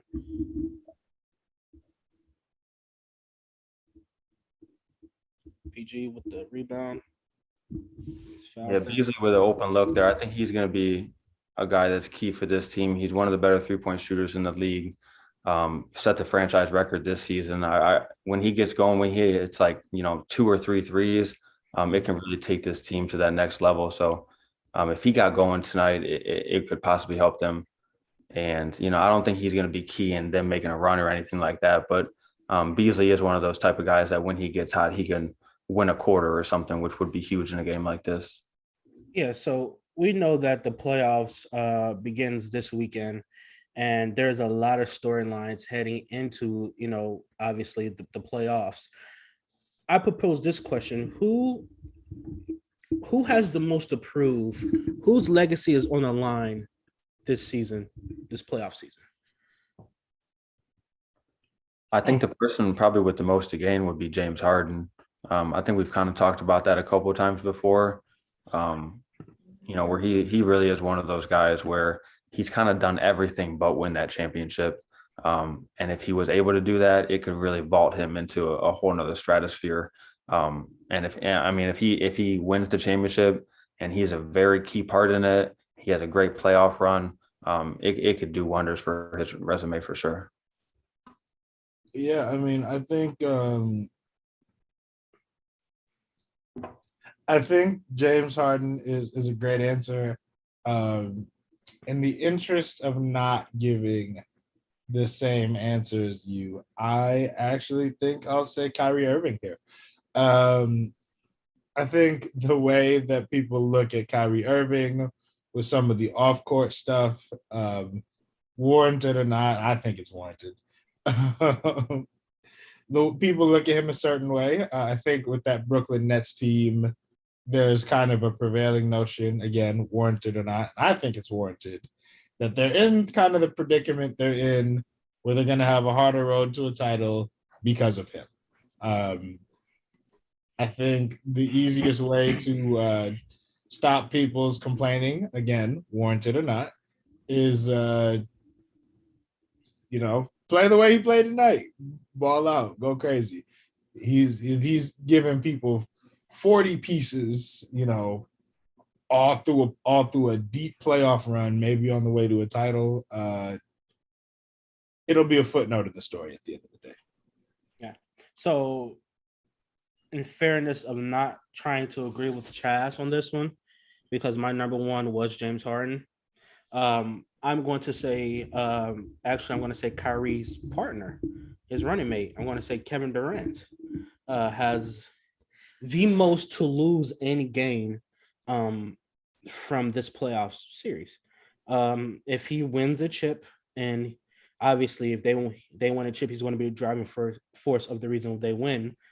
It puts him, I think, in the top 10 of all time. I think he's like right outside of the top 10 currently, a couple spots back. I think that catapults him into the discussion of one of the 10 greatest players ever. If he doesn't win a championship this year, and I'm not looking at the narratives of Kyrie being out, I'm not looking at the Ben Simmons situation.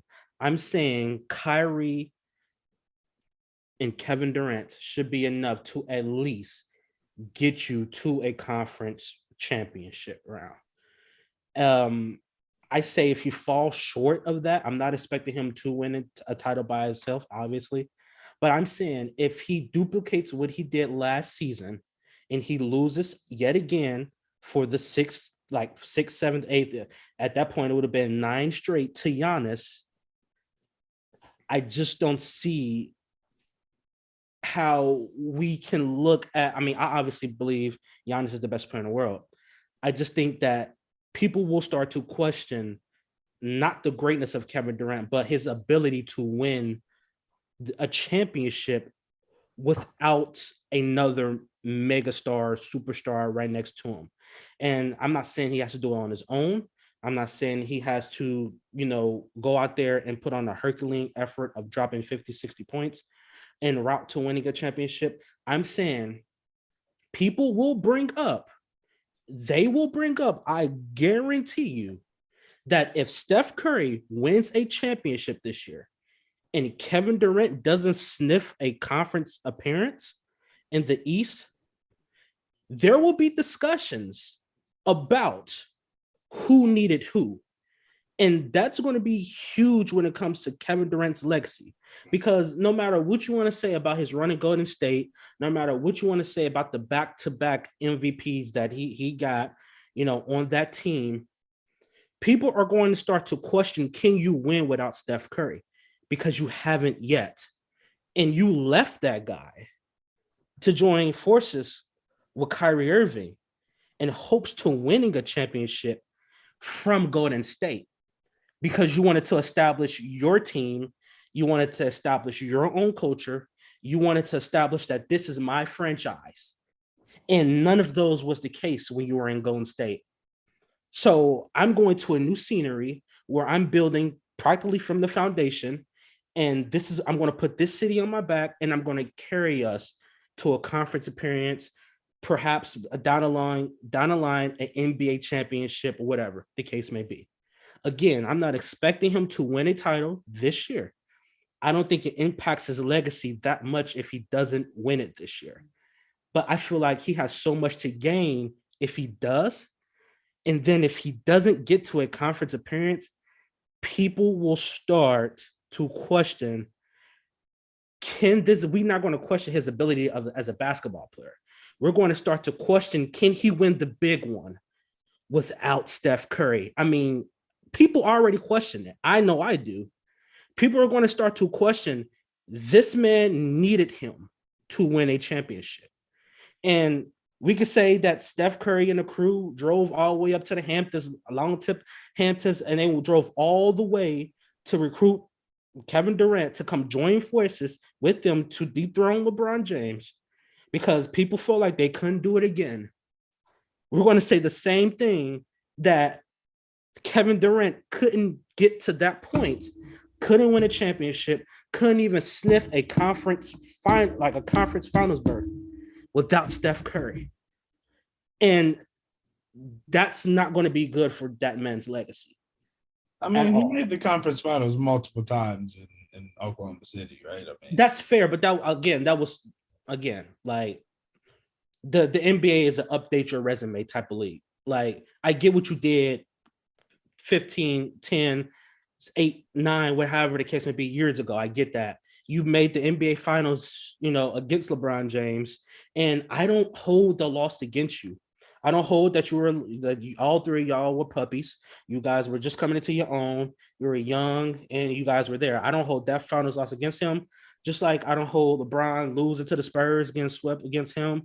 Just like I don't hold a lot of appearances from LeBron losing in the finals against him. But I'm saying at the prime and the height of your career, when most people are considering you the best player in the world, if you cannot get your team to a conference appearance, and let alone if you lose to Giannis again, nah, he can't. You lose to Giannis again.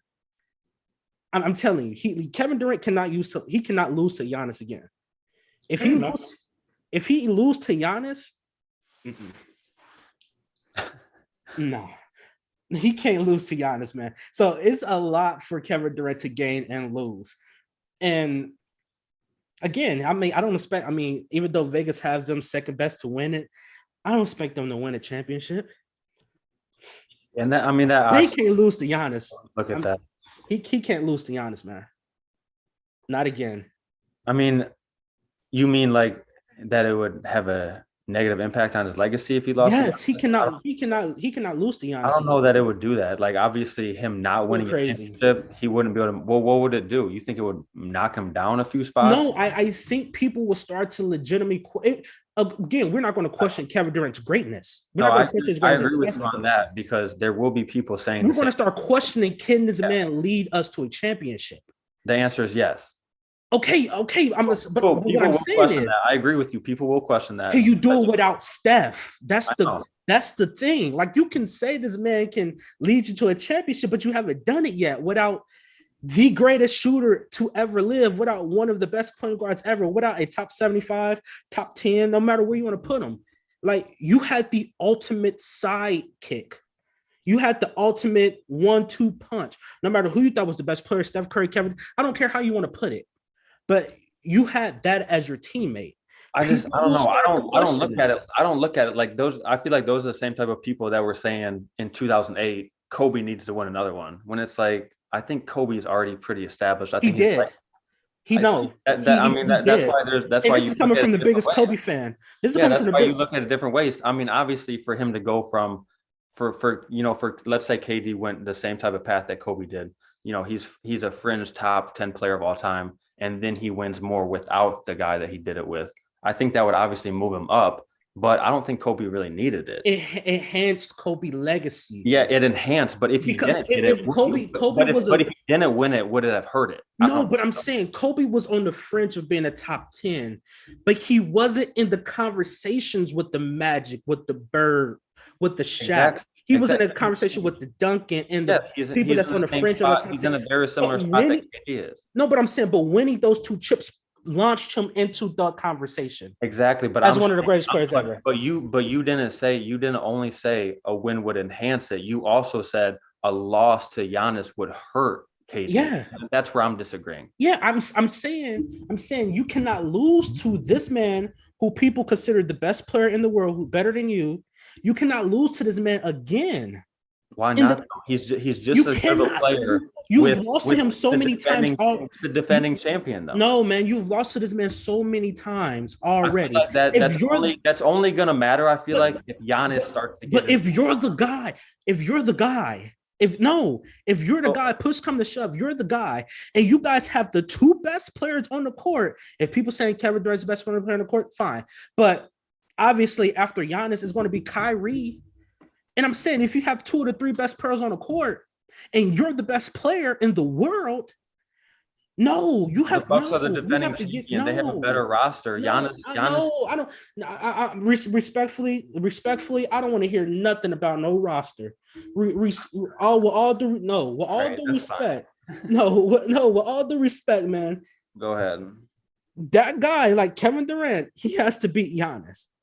Like, there's no ifs, ands, or buts about it. In your rankings, you're right. As far as the rest of the world, I think Kevin Durant is pretty damn set, and I don't think a loss to Giannis would hurt his legacy. No, I can't agree with that. I can't. I'm not saying this man has to go win a championship, but another season of you underperforming. I'm not saying you underperform as well as you're not scoring, but your team underperforming in the playoffs yet again. No. I feel like that's the same type of thing as like Stephen A. Smith saying, the GOAT debate is over because LeBron's team didn't make the playoffs. But it's like the Bulls didn't make the playoffs every single year. Like Michael didn't make the playoffs with the Wizards. Like we can't just take something that happened that year and make that the thing that changes debates. No, you have to look at. Chaz, this is sports. We don't apply context to things, and the only thing that matters is the most recent thing that matters. Anything else you did is completely irrelevant. Come on. Okay, whatever. I didn't say that's what you said. This man is lost to this man last year. This man hasn't beat him yet. This man is considered the best player in the world, and you're on par with this man who people consider the best player in the world, and you lose to him again. So you're losing. You're losing to. No, I don't care about the team. That's equal to you. I don't care about that. Basketball is the only sport where you can say to your superstar, "Give me the ball, I will take you there." But that doesn't. Despite always anything, that doesn't always mean they're going to win, though. Despite basketball, again, is the only sport where I can hand the ball to my superstar and he could handily win the game in crunch time when decisions need to be made. And I'm saying Kevin Durant has the ability and he has the team to beat that Milwaukee Bucks team if it comes to that series. Now, you can say that Kevin Durant legacy is set. You can say whatever you want to. The man got 2 championships. The man got 2 finals MVPs. The man got scoring titles. You can say whatever you want to. There's so many people out here that still questions this man's ability to win a championship as the single number 1 option on his team. The best player, his team, his franchise, for him to do it. That's not my opinion. To me, it's just some hater shit, really. Like, we don't pick apart when Steph lost in the first round, or like, you know what I mean? Yes, we do. It doesn't matter. They ridiculed Steph last year. Everybody loses in the first round. Everybody has a year where they get hurt and they don't look like they usually do. Like, everybody has those. But they ridiculed Steph last year for losing in the play-in. They also gave credit for averaging 30, leading the league, and carrying that team till they did. You just look at, you have to look at it both ways. I'm saying this. I was one that ridiculed Steph for losing when I know he had the ability to carry that team to a win. So no matter what, I picked the Warriors to win a championship this year. So there's no way. Did that loss to the Grizzlies in the play-in hurt Steph's legacy at all? Some people do think it did. I'm asking you. They're wrong. I don't think it did. I don't think it did. But It shouldn't. No, but I'm saying you have people out there that thinks that. So I'm not, because that's how you think when it comes to KD. No. That's the same type of thing. No. No. I'm not saying it's a 1-to-1, but that's the same type of thing. Okay, let me think about it like this. If Kevin Durant loses to Giannis this year again, that would be the second consecutive year that he's lost to Giannis and he hasn't beaten Giannis yet. Okay. Come around for a third year. If Kevin Durant loses to Giannis again. We're talking about 2023 playoffs. Come on, bro. We're looking 2 years ahead. All I'm saying is, all I'm saying is, would that not be a problem in your eyes? Okay, if he loses to Giannis, would that be a problem in your eyes? If he loses 3 consecutive years to Giannis? It wouldn't. Okay, the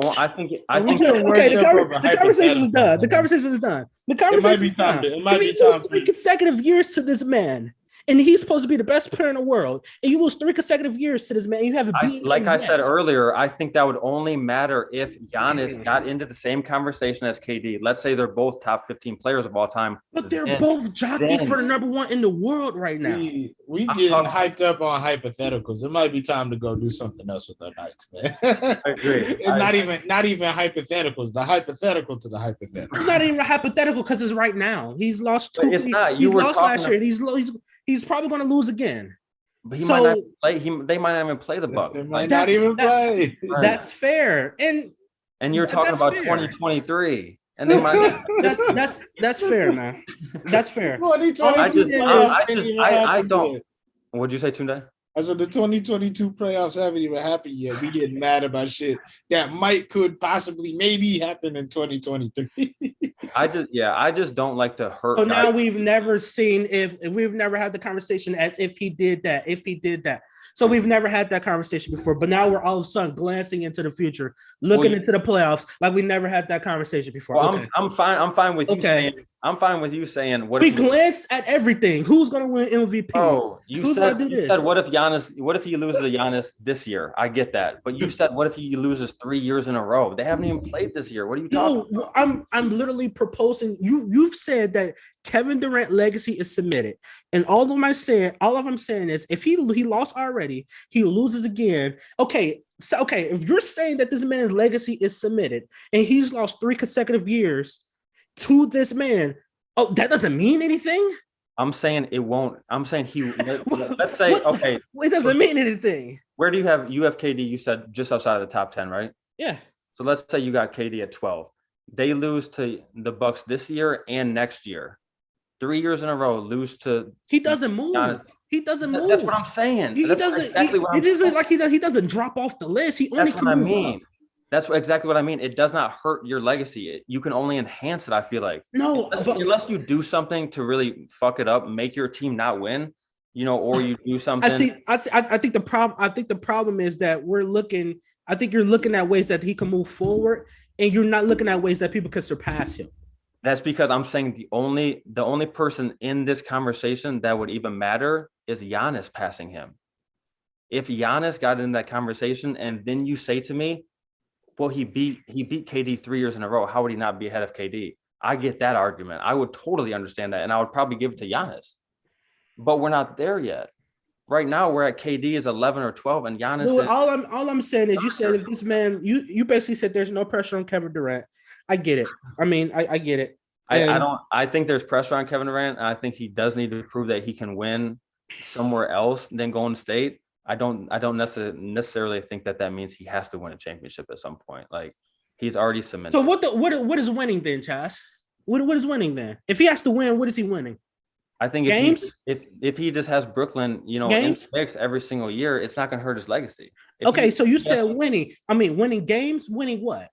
Winning what? Championships, games. I just told you. Awards. If he has Brooklyn in the mix every year, and he doesn't fall flat or anything like that, he's not going to fall down in the all-time list. His legacy is not going to be hurt.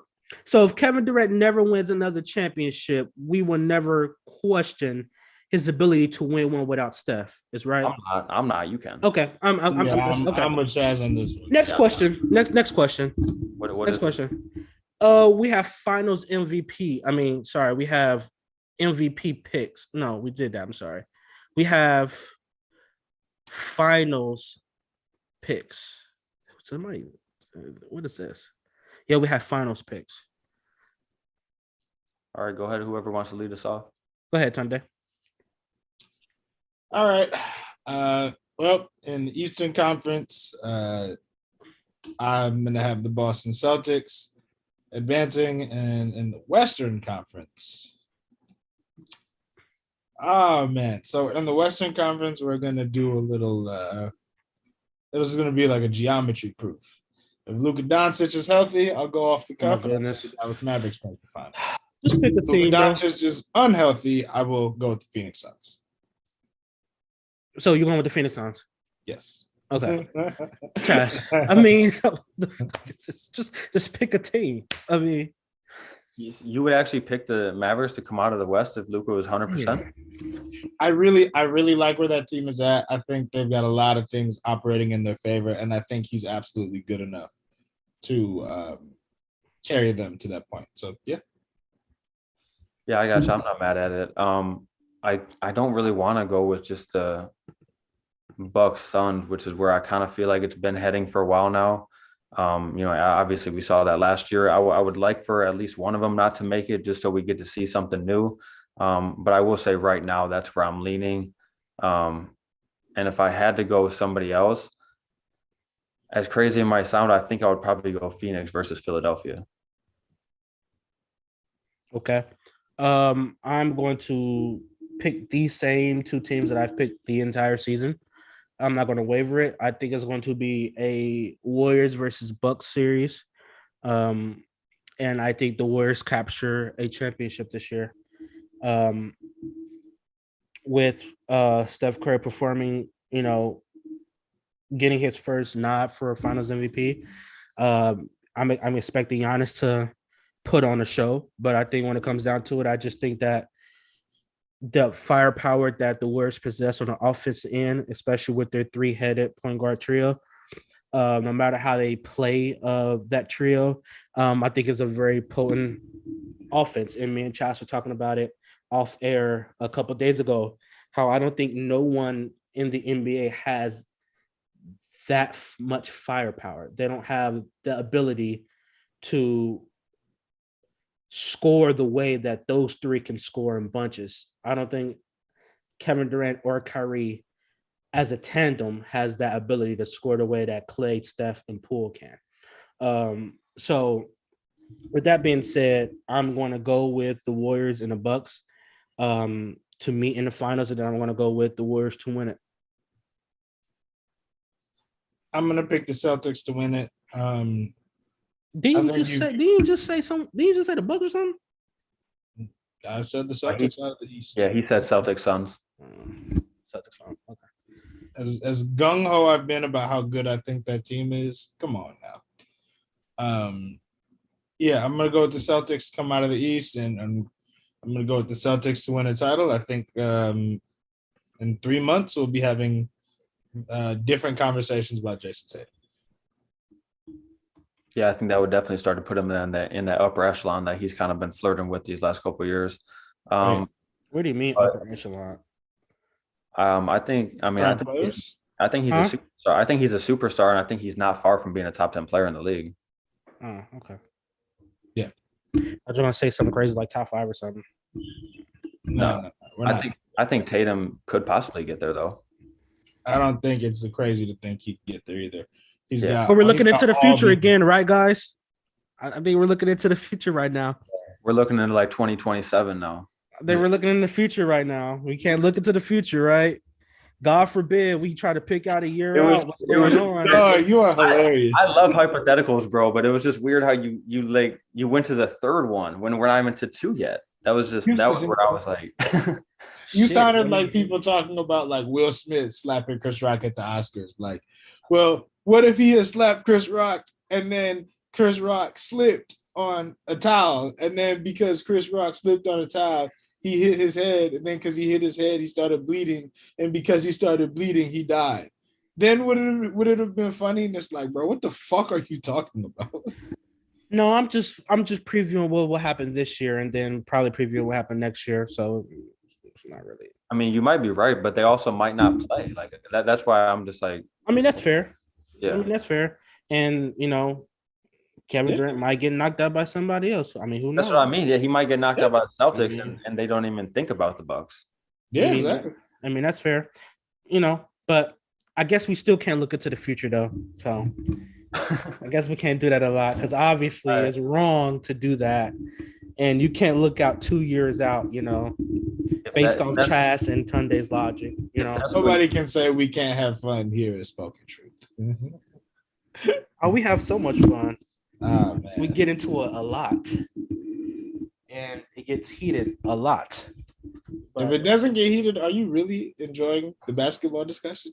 I don't think so. I But don't- I just find it fascinating how Chas says, like, this man's legacy is like secure or But you told me if he Secure? lost, bro, It's you told secure. me if he lost to Giannis 3 years in a row, he wouldn't move down at all. That's what I mean by his legacy is secure. No, I'm saying when we're people. Okay, would you agree? Now, would you agree that people will start to question Kevin Durant? They If already he- do. Okay, So yes, I know. so they're would they both- start unless- to? If he never win, I mean, if he never sniffs a conference, well, he probably will. But if he never wins another conference finals, not even saying another championship, if he never wins another conference finals, we won't question his ability to win without Steph.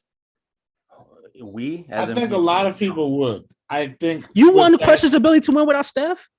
I know. Personally, I don't. know, but He hasn't won shit without him. That's not true.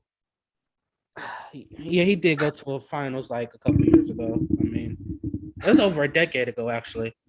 But that's still his legacy. That's probably one he want to forget. That's probably a mark he want to forget. So No, I'm doing him a favor and not bringing it up because I could bring it up. You don't think KD wanted a shot to go against the Heat in the finals? I think KD wanted that. I just think Kevin Durant wasn't good enough to win it. I mean, He wasn't. He was That's too the young. that's the end all be all. Yeah, I mean, and then we use the factors like, oh, he was too young and yada yada. I mean, Magic Johnson won a title at 19. I mean, 1920. But he was too young.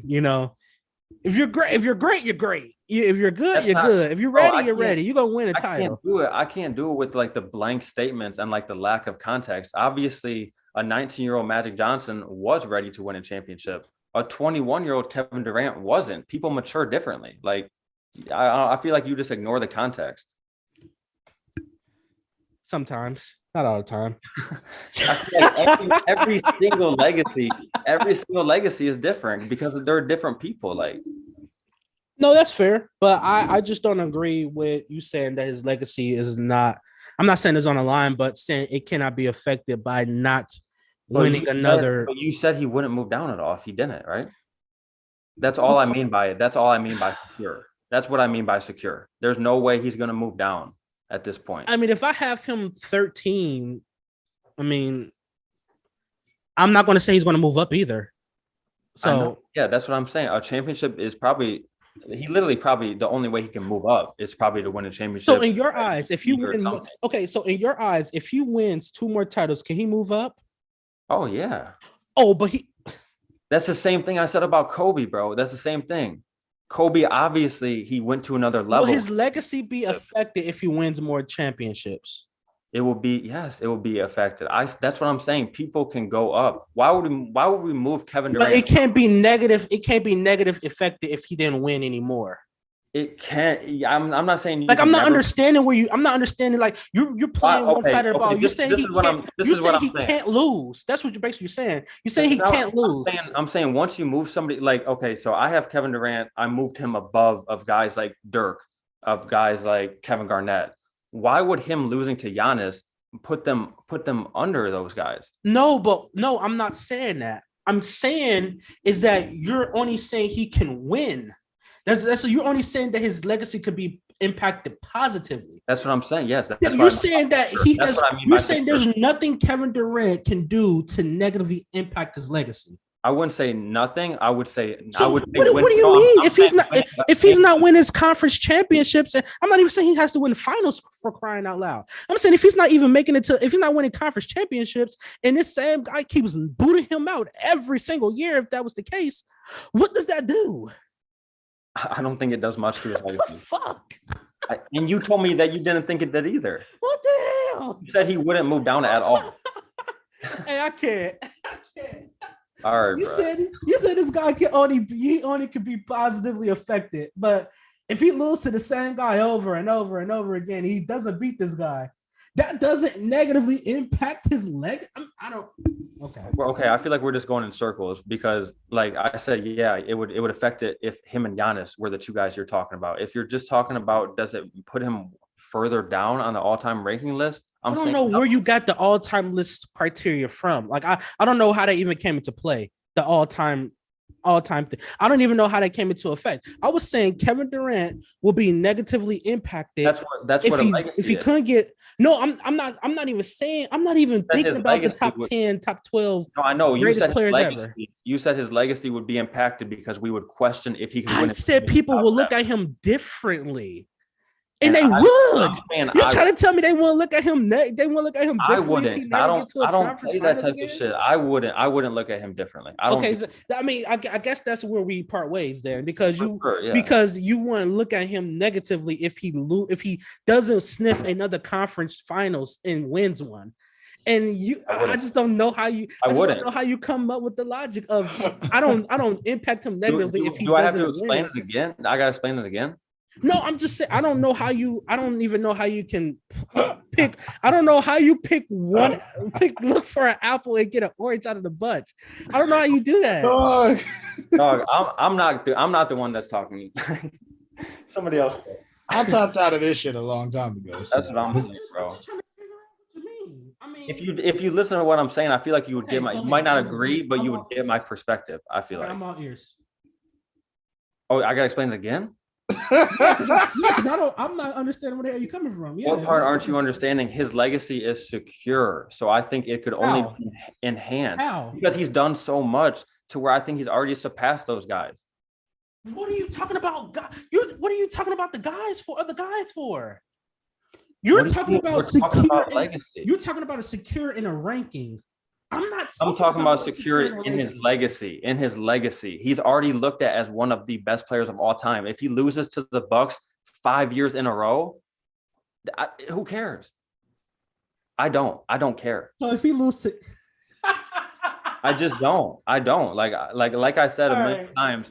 If it was him and Giannis, that would be like a notch in Giannis's cap. That would be something that he could use.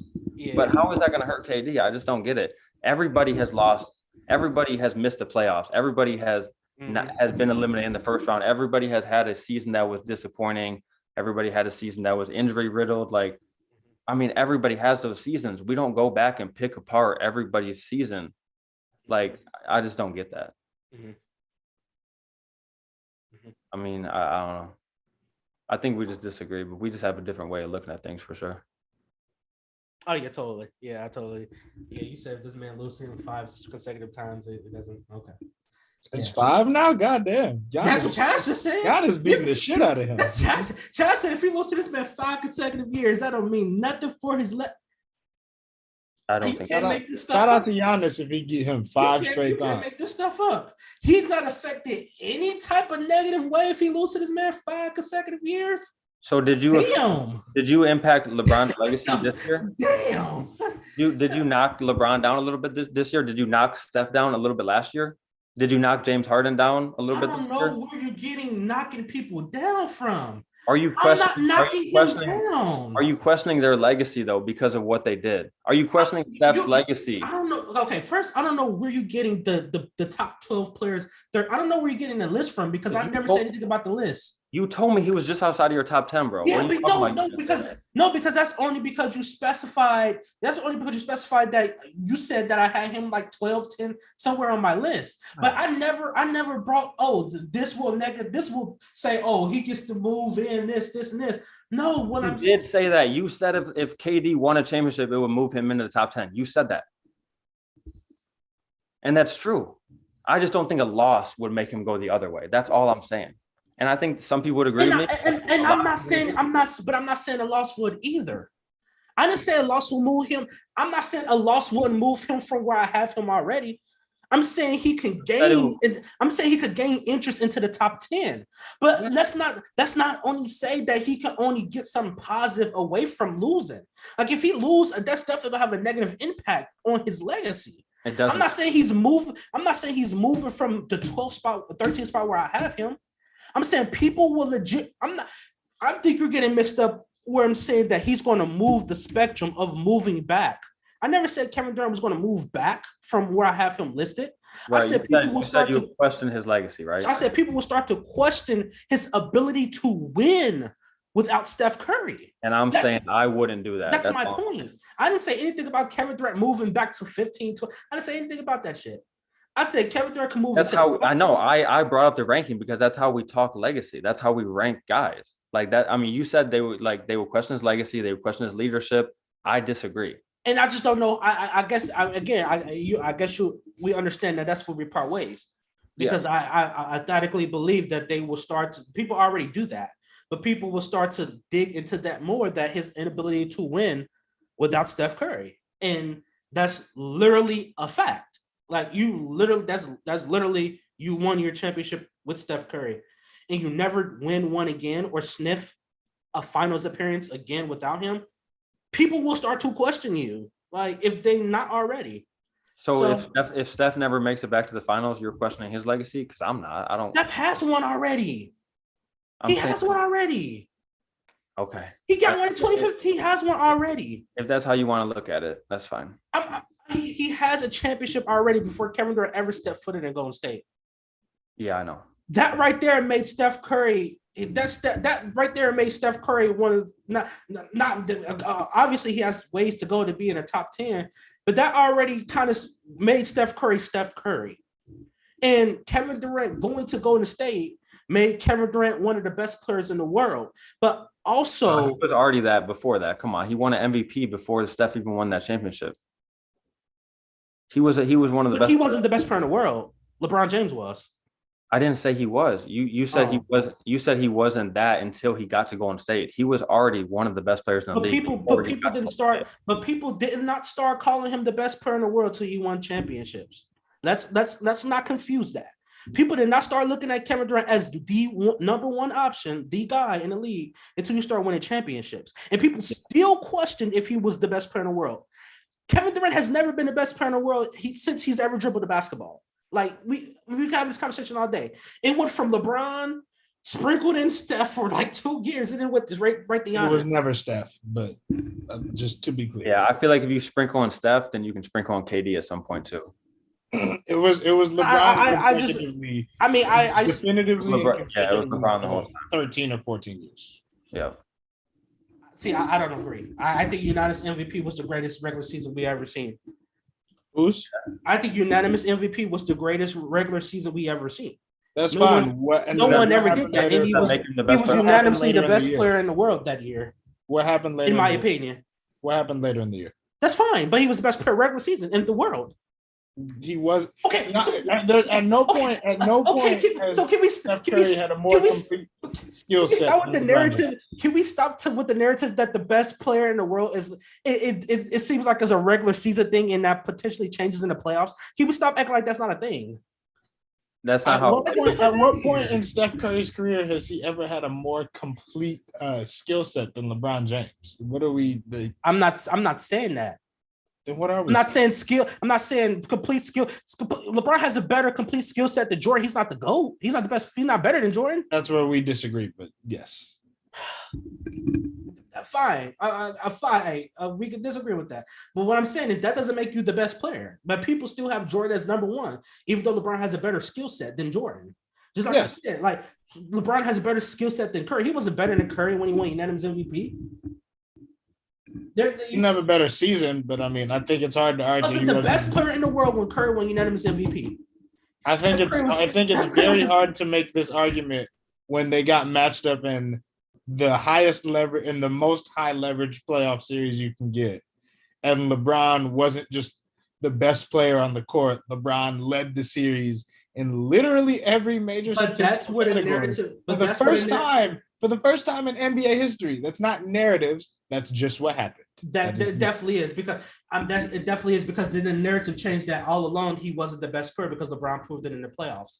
That wasn't a narrative thing. That definitely was. It never was that Steph was better than him. That's not even a narrative thing. We'll go tell the hundreds of millions of people that thought that was the that was the case, that wasn't the case. Yeah, hundreds of millions of people said Steph Curry was the best player. Which camera do I look into? This one? Yeah, y'all were wrong in 2016, and LeBron James was the best player in the world, and he proved it by being the best player in the 2016 NBA Finals, coming back down from a 3-1 lead. Does that affect Steph's legacy? And then showing up to the parade with that Ultimate Warrior shirt. Does that Hey, give me a second so I can go get I got a little something. Does that affect Steph's legacy, blowing the 3-1 lead? I mean, personally, not really, but it's not good, Steph Curry blowing the 3-1 lead doesn't affect his legacy. I kind of look at that as like kind of how I look at the 2011 finals for LeBron. Like it's obviously kind of the did that affect LeBron's legacy? I mean, it's kind of the worst thing you can bring up about their career, but I don't. Did it affect his legacy though? I mean, it did in the time, but not now. I think he's more than atoned for his basketball sins. Right. I mean, since he had no championships at the time, yeah, like after that season, you were still like, is LeBron going to be? I just don't know how one affects LeBron's legacy, but okay. I had to dig out. Look, the 2016 finals, it was literally he went off to the point I had to go out and get me one of these. Ain't nobody else made me go out and buy a hat because they played basketball at such a high level. I had to get the Kermit the Frog sipping tea hat. This is the discussion right here, as far as I'm concerned. I just don't know how if that affected LeBron's legacy. I just don't know how blowing the 3-1 lead didn't affect Steph's. I mean, what the hell are we doing here? I mean, you could definitely argue that it affected Steph's. Okay, so then blowing the 3-1 lead that affected Kevin Durant's legacy. Sure. Okay, then Kevin Durant constantly loses to Giannis doesn't affect his legacy. If that was to happen. I just What's think the difference? I think the point that we're trying to make is that no matter what Kevin Durant does for the rest of his career, he's an all-time great. That's all we're really trying to say. No one ever denied that. There's varying levels of all-time great. Obviously, things can still work on a sliding scale. I think you're saying I'll question, can Kevin Durant win without Steph if he doesn't win a title without Steph? I think me and Chaz are just saying that's not really a question we're going to ask ourselves. Why isn't it? I don't think it's a matter of why isn't it? I mean, Steph Curry was a big part of Kevin Durant's legacy. If you don't want to hear me say it, to shit. Go for it. It's just not a question we're going to be asking ourselves personally. I can't speak for Chaz. I know for me, it goes back to like when I mentioned Charles Barkley earlier. There are lots and lots of reasons why teams don't win championships. A lot of people would argue that the Nets win the championship last year if Kyrie Irving doesn't get severely hurt and James Harden isn't literally playing on one leg. But, it is what it is. This is how things work. You don't just win a championship because you're really fucking good, although you have to be really fucking good. Sometimes you win a championship, you need fortune to win a championship. The Warriors won a championship in 2015, and they literally went through 4 series where the other team's starting point guard had to miss at least one game in the series due to injury. Here we go. Is that the Warriors' fault? It's not the Warriors' fault. It's nobody's fault. You can only play who's in front of you. If you're not healthy, you're not healthy. Nobody is blaming the other teams for being, or the Warriors for playing unhealthy teams. You have nothing to apologize for. But it doesn't devalue it doesn't devalue the accomplishment at all that you needed good fortune to achieve it. Every team that's won a championship in any major professional sport has had to have good fortune at some point to have it happen. Just how it goes. So I'm not even sure what point you were trying to make there. But yeah, you're absolutely 100% right. Mm-hmm. I don't know what the hell you were talking about. All I heard was the Warriors, they had the luck of injuries and shit of other teams. Sure. That's not really what I said, but sure. Yeah. Chaz, what did you hear me say? I was watching the game. Honestly, I didn't catch This it. shit, he And I don't give a fuck about none of what y'all talking about. What the fuck?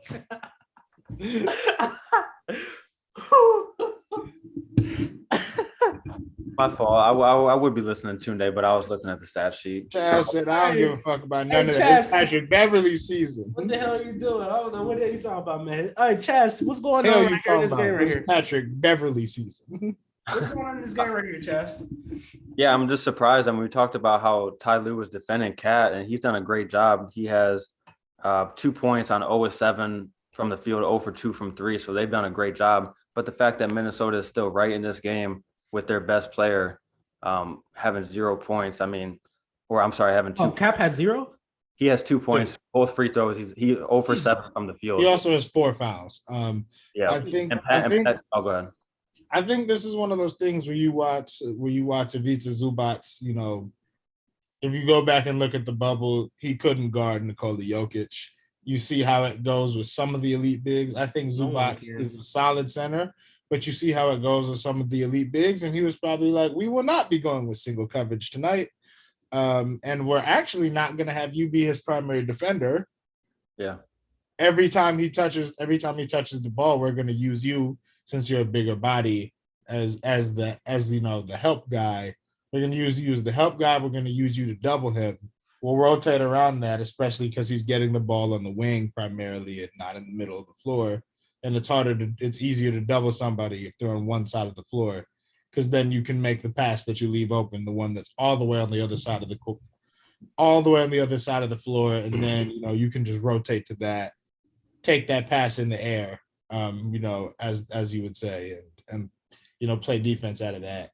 But they're doing a great job with Cat, and like you said, Chaz, it's a testament to how far kind of the Minnesota Timberwolves have come as a team that right now they're up 1, you know, with a minute 14 before halftime, a chance to go up 2 here with this D'Angelo Russell free throw. Yeah, if they could get Cat to not pick up many dumb fouls in that third quarter and get him back to how he's used to playing, they could really take this and possibly win this game. I mean, it's pretty impressive to see what the other guys have been able to do in this first half. Edwards had their first 7 points, and then he had kind of a lull, and then he had another 8 points, so he's up to 15. D'Lo's played a pretty good half. I mean, for them to be up by 2 with Cat having 4 fouls and only 2 points, I think it's pretty impressive. So it should shape up for a good second half, I think. I think it definitely is impressive, especially that he's in foul trouble and they're still, you know, managing his game and even have a lead at this point. Again, I think Edwards, he was playing great to start out. He kind of struggled in the second quarter, but I mean, this Timberwolves team is hungry. They're young. They're athletic. They're going to fight. They remind me so much of the team that they're playing. But again, like the Clippers always seem to have a slow start. And it seemed like they always have to catch up throughout the course of the game, in which I'm still trying to figure out why that is. But you know, the last couple of games they've got out to a slow start. And again, I mentioned earlier, they have 13, you know, games where they had to come back from 20 or more, and they've successfully won all those games. So this team gets down a lot and have to claw themselves back into the game. And, you know, the fortunes and the luck is on their side because they've done it 13 times. But obviously this game is closer than that. But if they were to somehow get into the playoffs, I mean, that cannot be the case. When you're playing up against, you know, I think they would be the 7th seed. When you're playing up against a Boston, will it be Boston? Memphis. No, I'm sorry, that's the wrong conference. It'd be Memphis. You cannot make that type of mistake playing against that Memphis team getting down 20 points. because they're not going to look back. And if you do that, you will get swept. So, I mean, Ty Lue, who I believe is the best coach in the league, has to make adjustments in the playoffs pertaining to that type of problem. I don't know if it's a lineup thing. I don't know if they have to put a better defensive lineup out there to contain the opposing offensive players on the team. But they have to figure out the reason why they keep getting down huge, especially the last quarter of the season, because that cannot happen in the playoffs. And obviously we're seeing a closer game, but history repeats itself with this team. So I don't know exactly what that means. I know Paul George is there, and all of those leads, Paul George didn't play in any of those. So obviously he could have stopped the bleeding if he was there. But it may be a scenario where they get down like that again, and you just cannot do that against a Memphis team, because they're not going to, they're going to step on the gas pedal and keep going. Ooh, D'Lo caught fire at the end of this half. I think that's 8 straight for him. The and one had a mid-range jumper, and then the 3 ball put him up by 5 with 10 seconds to go. Change to 3. Looks like Batum for 3. Batum 3 right before the half cuts it to 53-51. So it's definitely looking like this one might come down to the wire. Mm-hmm. Seeing how the first half has played out, Chaz, do you still favor the Clippers? Oh man, that's tough. I mean, it you can kind of look at it 2 ways. You can look at it as Towns is in foul trouble, and without him, they've played so well that when you put him back in, they theoretically should be able to win this game, by 7 to 10 points or so. Or you could look at it the other way and say Ty Lue has done such a good job on Cat, he may not break out of this. And are the other Timberwolves guys going to be able to carry it without Cat? I think it's going to depend on how he really plays in the second half, how they start the second half defending him. If he can get those first 2 shots to fall, I think that would really go a long way for him. So I think I'm still leaning Clippers, but I will say what I've seen from the Timberwolves has made me think that they definitely have what it takes to pull this off. Yep. Sunday, final thoughts on this game? Do you think it's? Go ahead. Sorry. Do you still have the confidence that the Timberwolves can win this, pull it out? Yeah, I do. I mean, they were my pick before the game. Going to stick with that. Really like this Timberwolves team. I think we will be seeing them as the 7th seed. Okay. Chaz, any last thoughts about today in general? Any last conversation or topic you would like to discuss? No, I mean, it was just I guess just a quick shout out to probably Bruce Brown. I thought he was really huge in that first win for the Nets. We talked about them giving it up when KD or Kyrie was being double teamed. He was making plays for himself. I'll look up what he finished his stat line with, but I thought Bruce Brown was a major factor in that game. And he had 7 early points. He finished with 18, 9, and 8 on 8 and 19 from the field. So when Bruce Brown plays like that, it really helps, because you didn't get anything from somebody like Seth Curry, who was 0 for 4 from the field. So Bruce Brown and Andre Drummond, in addition to Kyrie and KD having special nights. Sunday, any last topic or words about the day? Anything that you would like to discuss? I don't know. I mean, I'd say more, but I might be all over the place. Go for it. That was a joke. Y'all missed it. Oh, I did miss it. Yeah. Yeah, we definitely. We've been doing. It's been like 5 hours, man. We're all tired. I would second what Chaz had to say. Bruce Brown was huge. He made a few threes off of. Again, I pointed out. Cleveland tagged the roller with his man, made a few catch and shoots. And his passing off of the short roll today was absolutely enormous. When they were committing 2 to the ball out of the pick and roll, there was some nice big-to-big passing. He's basically a big in Brooklyn's offense. So some really nice big-to-big passing with him and Nick Claxton. He probably got Nick Claxton 8 to 10 points off of dump-offs and lobs with Claxton being in the dunker spot and him just throwing it up. Really, really impressive performance from him today. Kyrie was cooking. I think my overarching thought is just that we're really lucky that we get to watch basketball being played at this level going forward, and that the playoffs are about to be fun as hell. Yeah, I will second that. Quick, one word. I mean, just one player. I believe that Steph Curry will get his first Finals MVP. Chaz, who wins Finals MVP this year? I'll go Devin Booker. Devin Booker, Tunde? I'll go Jason Tatum. Jason Tatum. Well, there you have it, folks. Thank you for joining us for our first live episode of the Spoken Truth podcast on YouTube. If you like what we do, consider subscribing on YouTube, and our episodes will be on Spotify. We will be covering almost every single game over, the next couple months in, the playoffs and the NBA Finals. You can catch us every week at a specific time and a specific day. We will let you know that time and date. If you like what we do here, please subscribe to our podcast and subscribe to our YouTube channel. You can find me on Twitter at Danny Murphy Jr. 1. Yeah, you can find me on Twitter at Chaz_post23. You can find me on Twitter at KingTunde25. Peace out.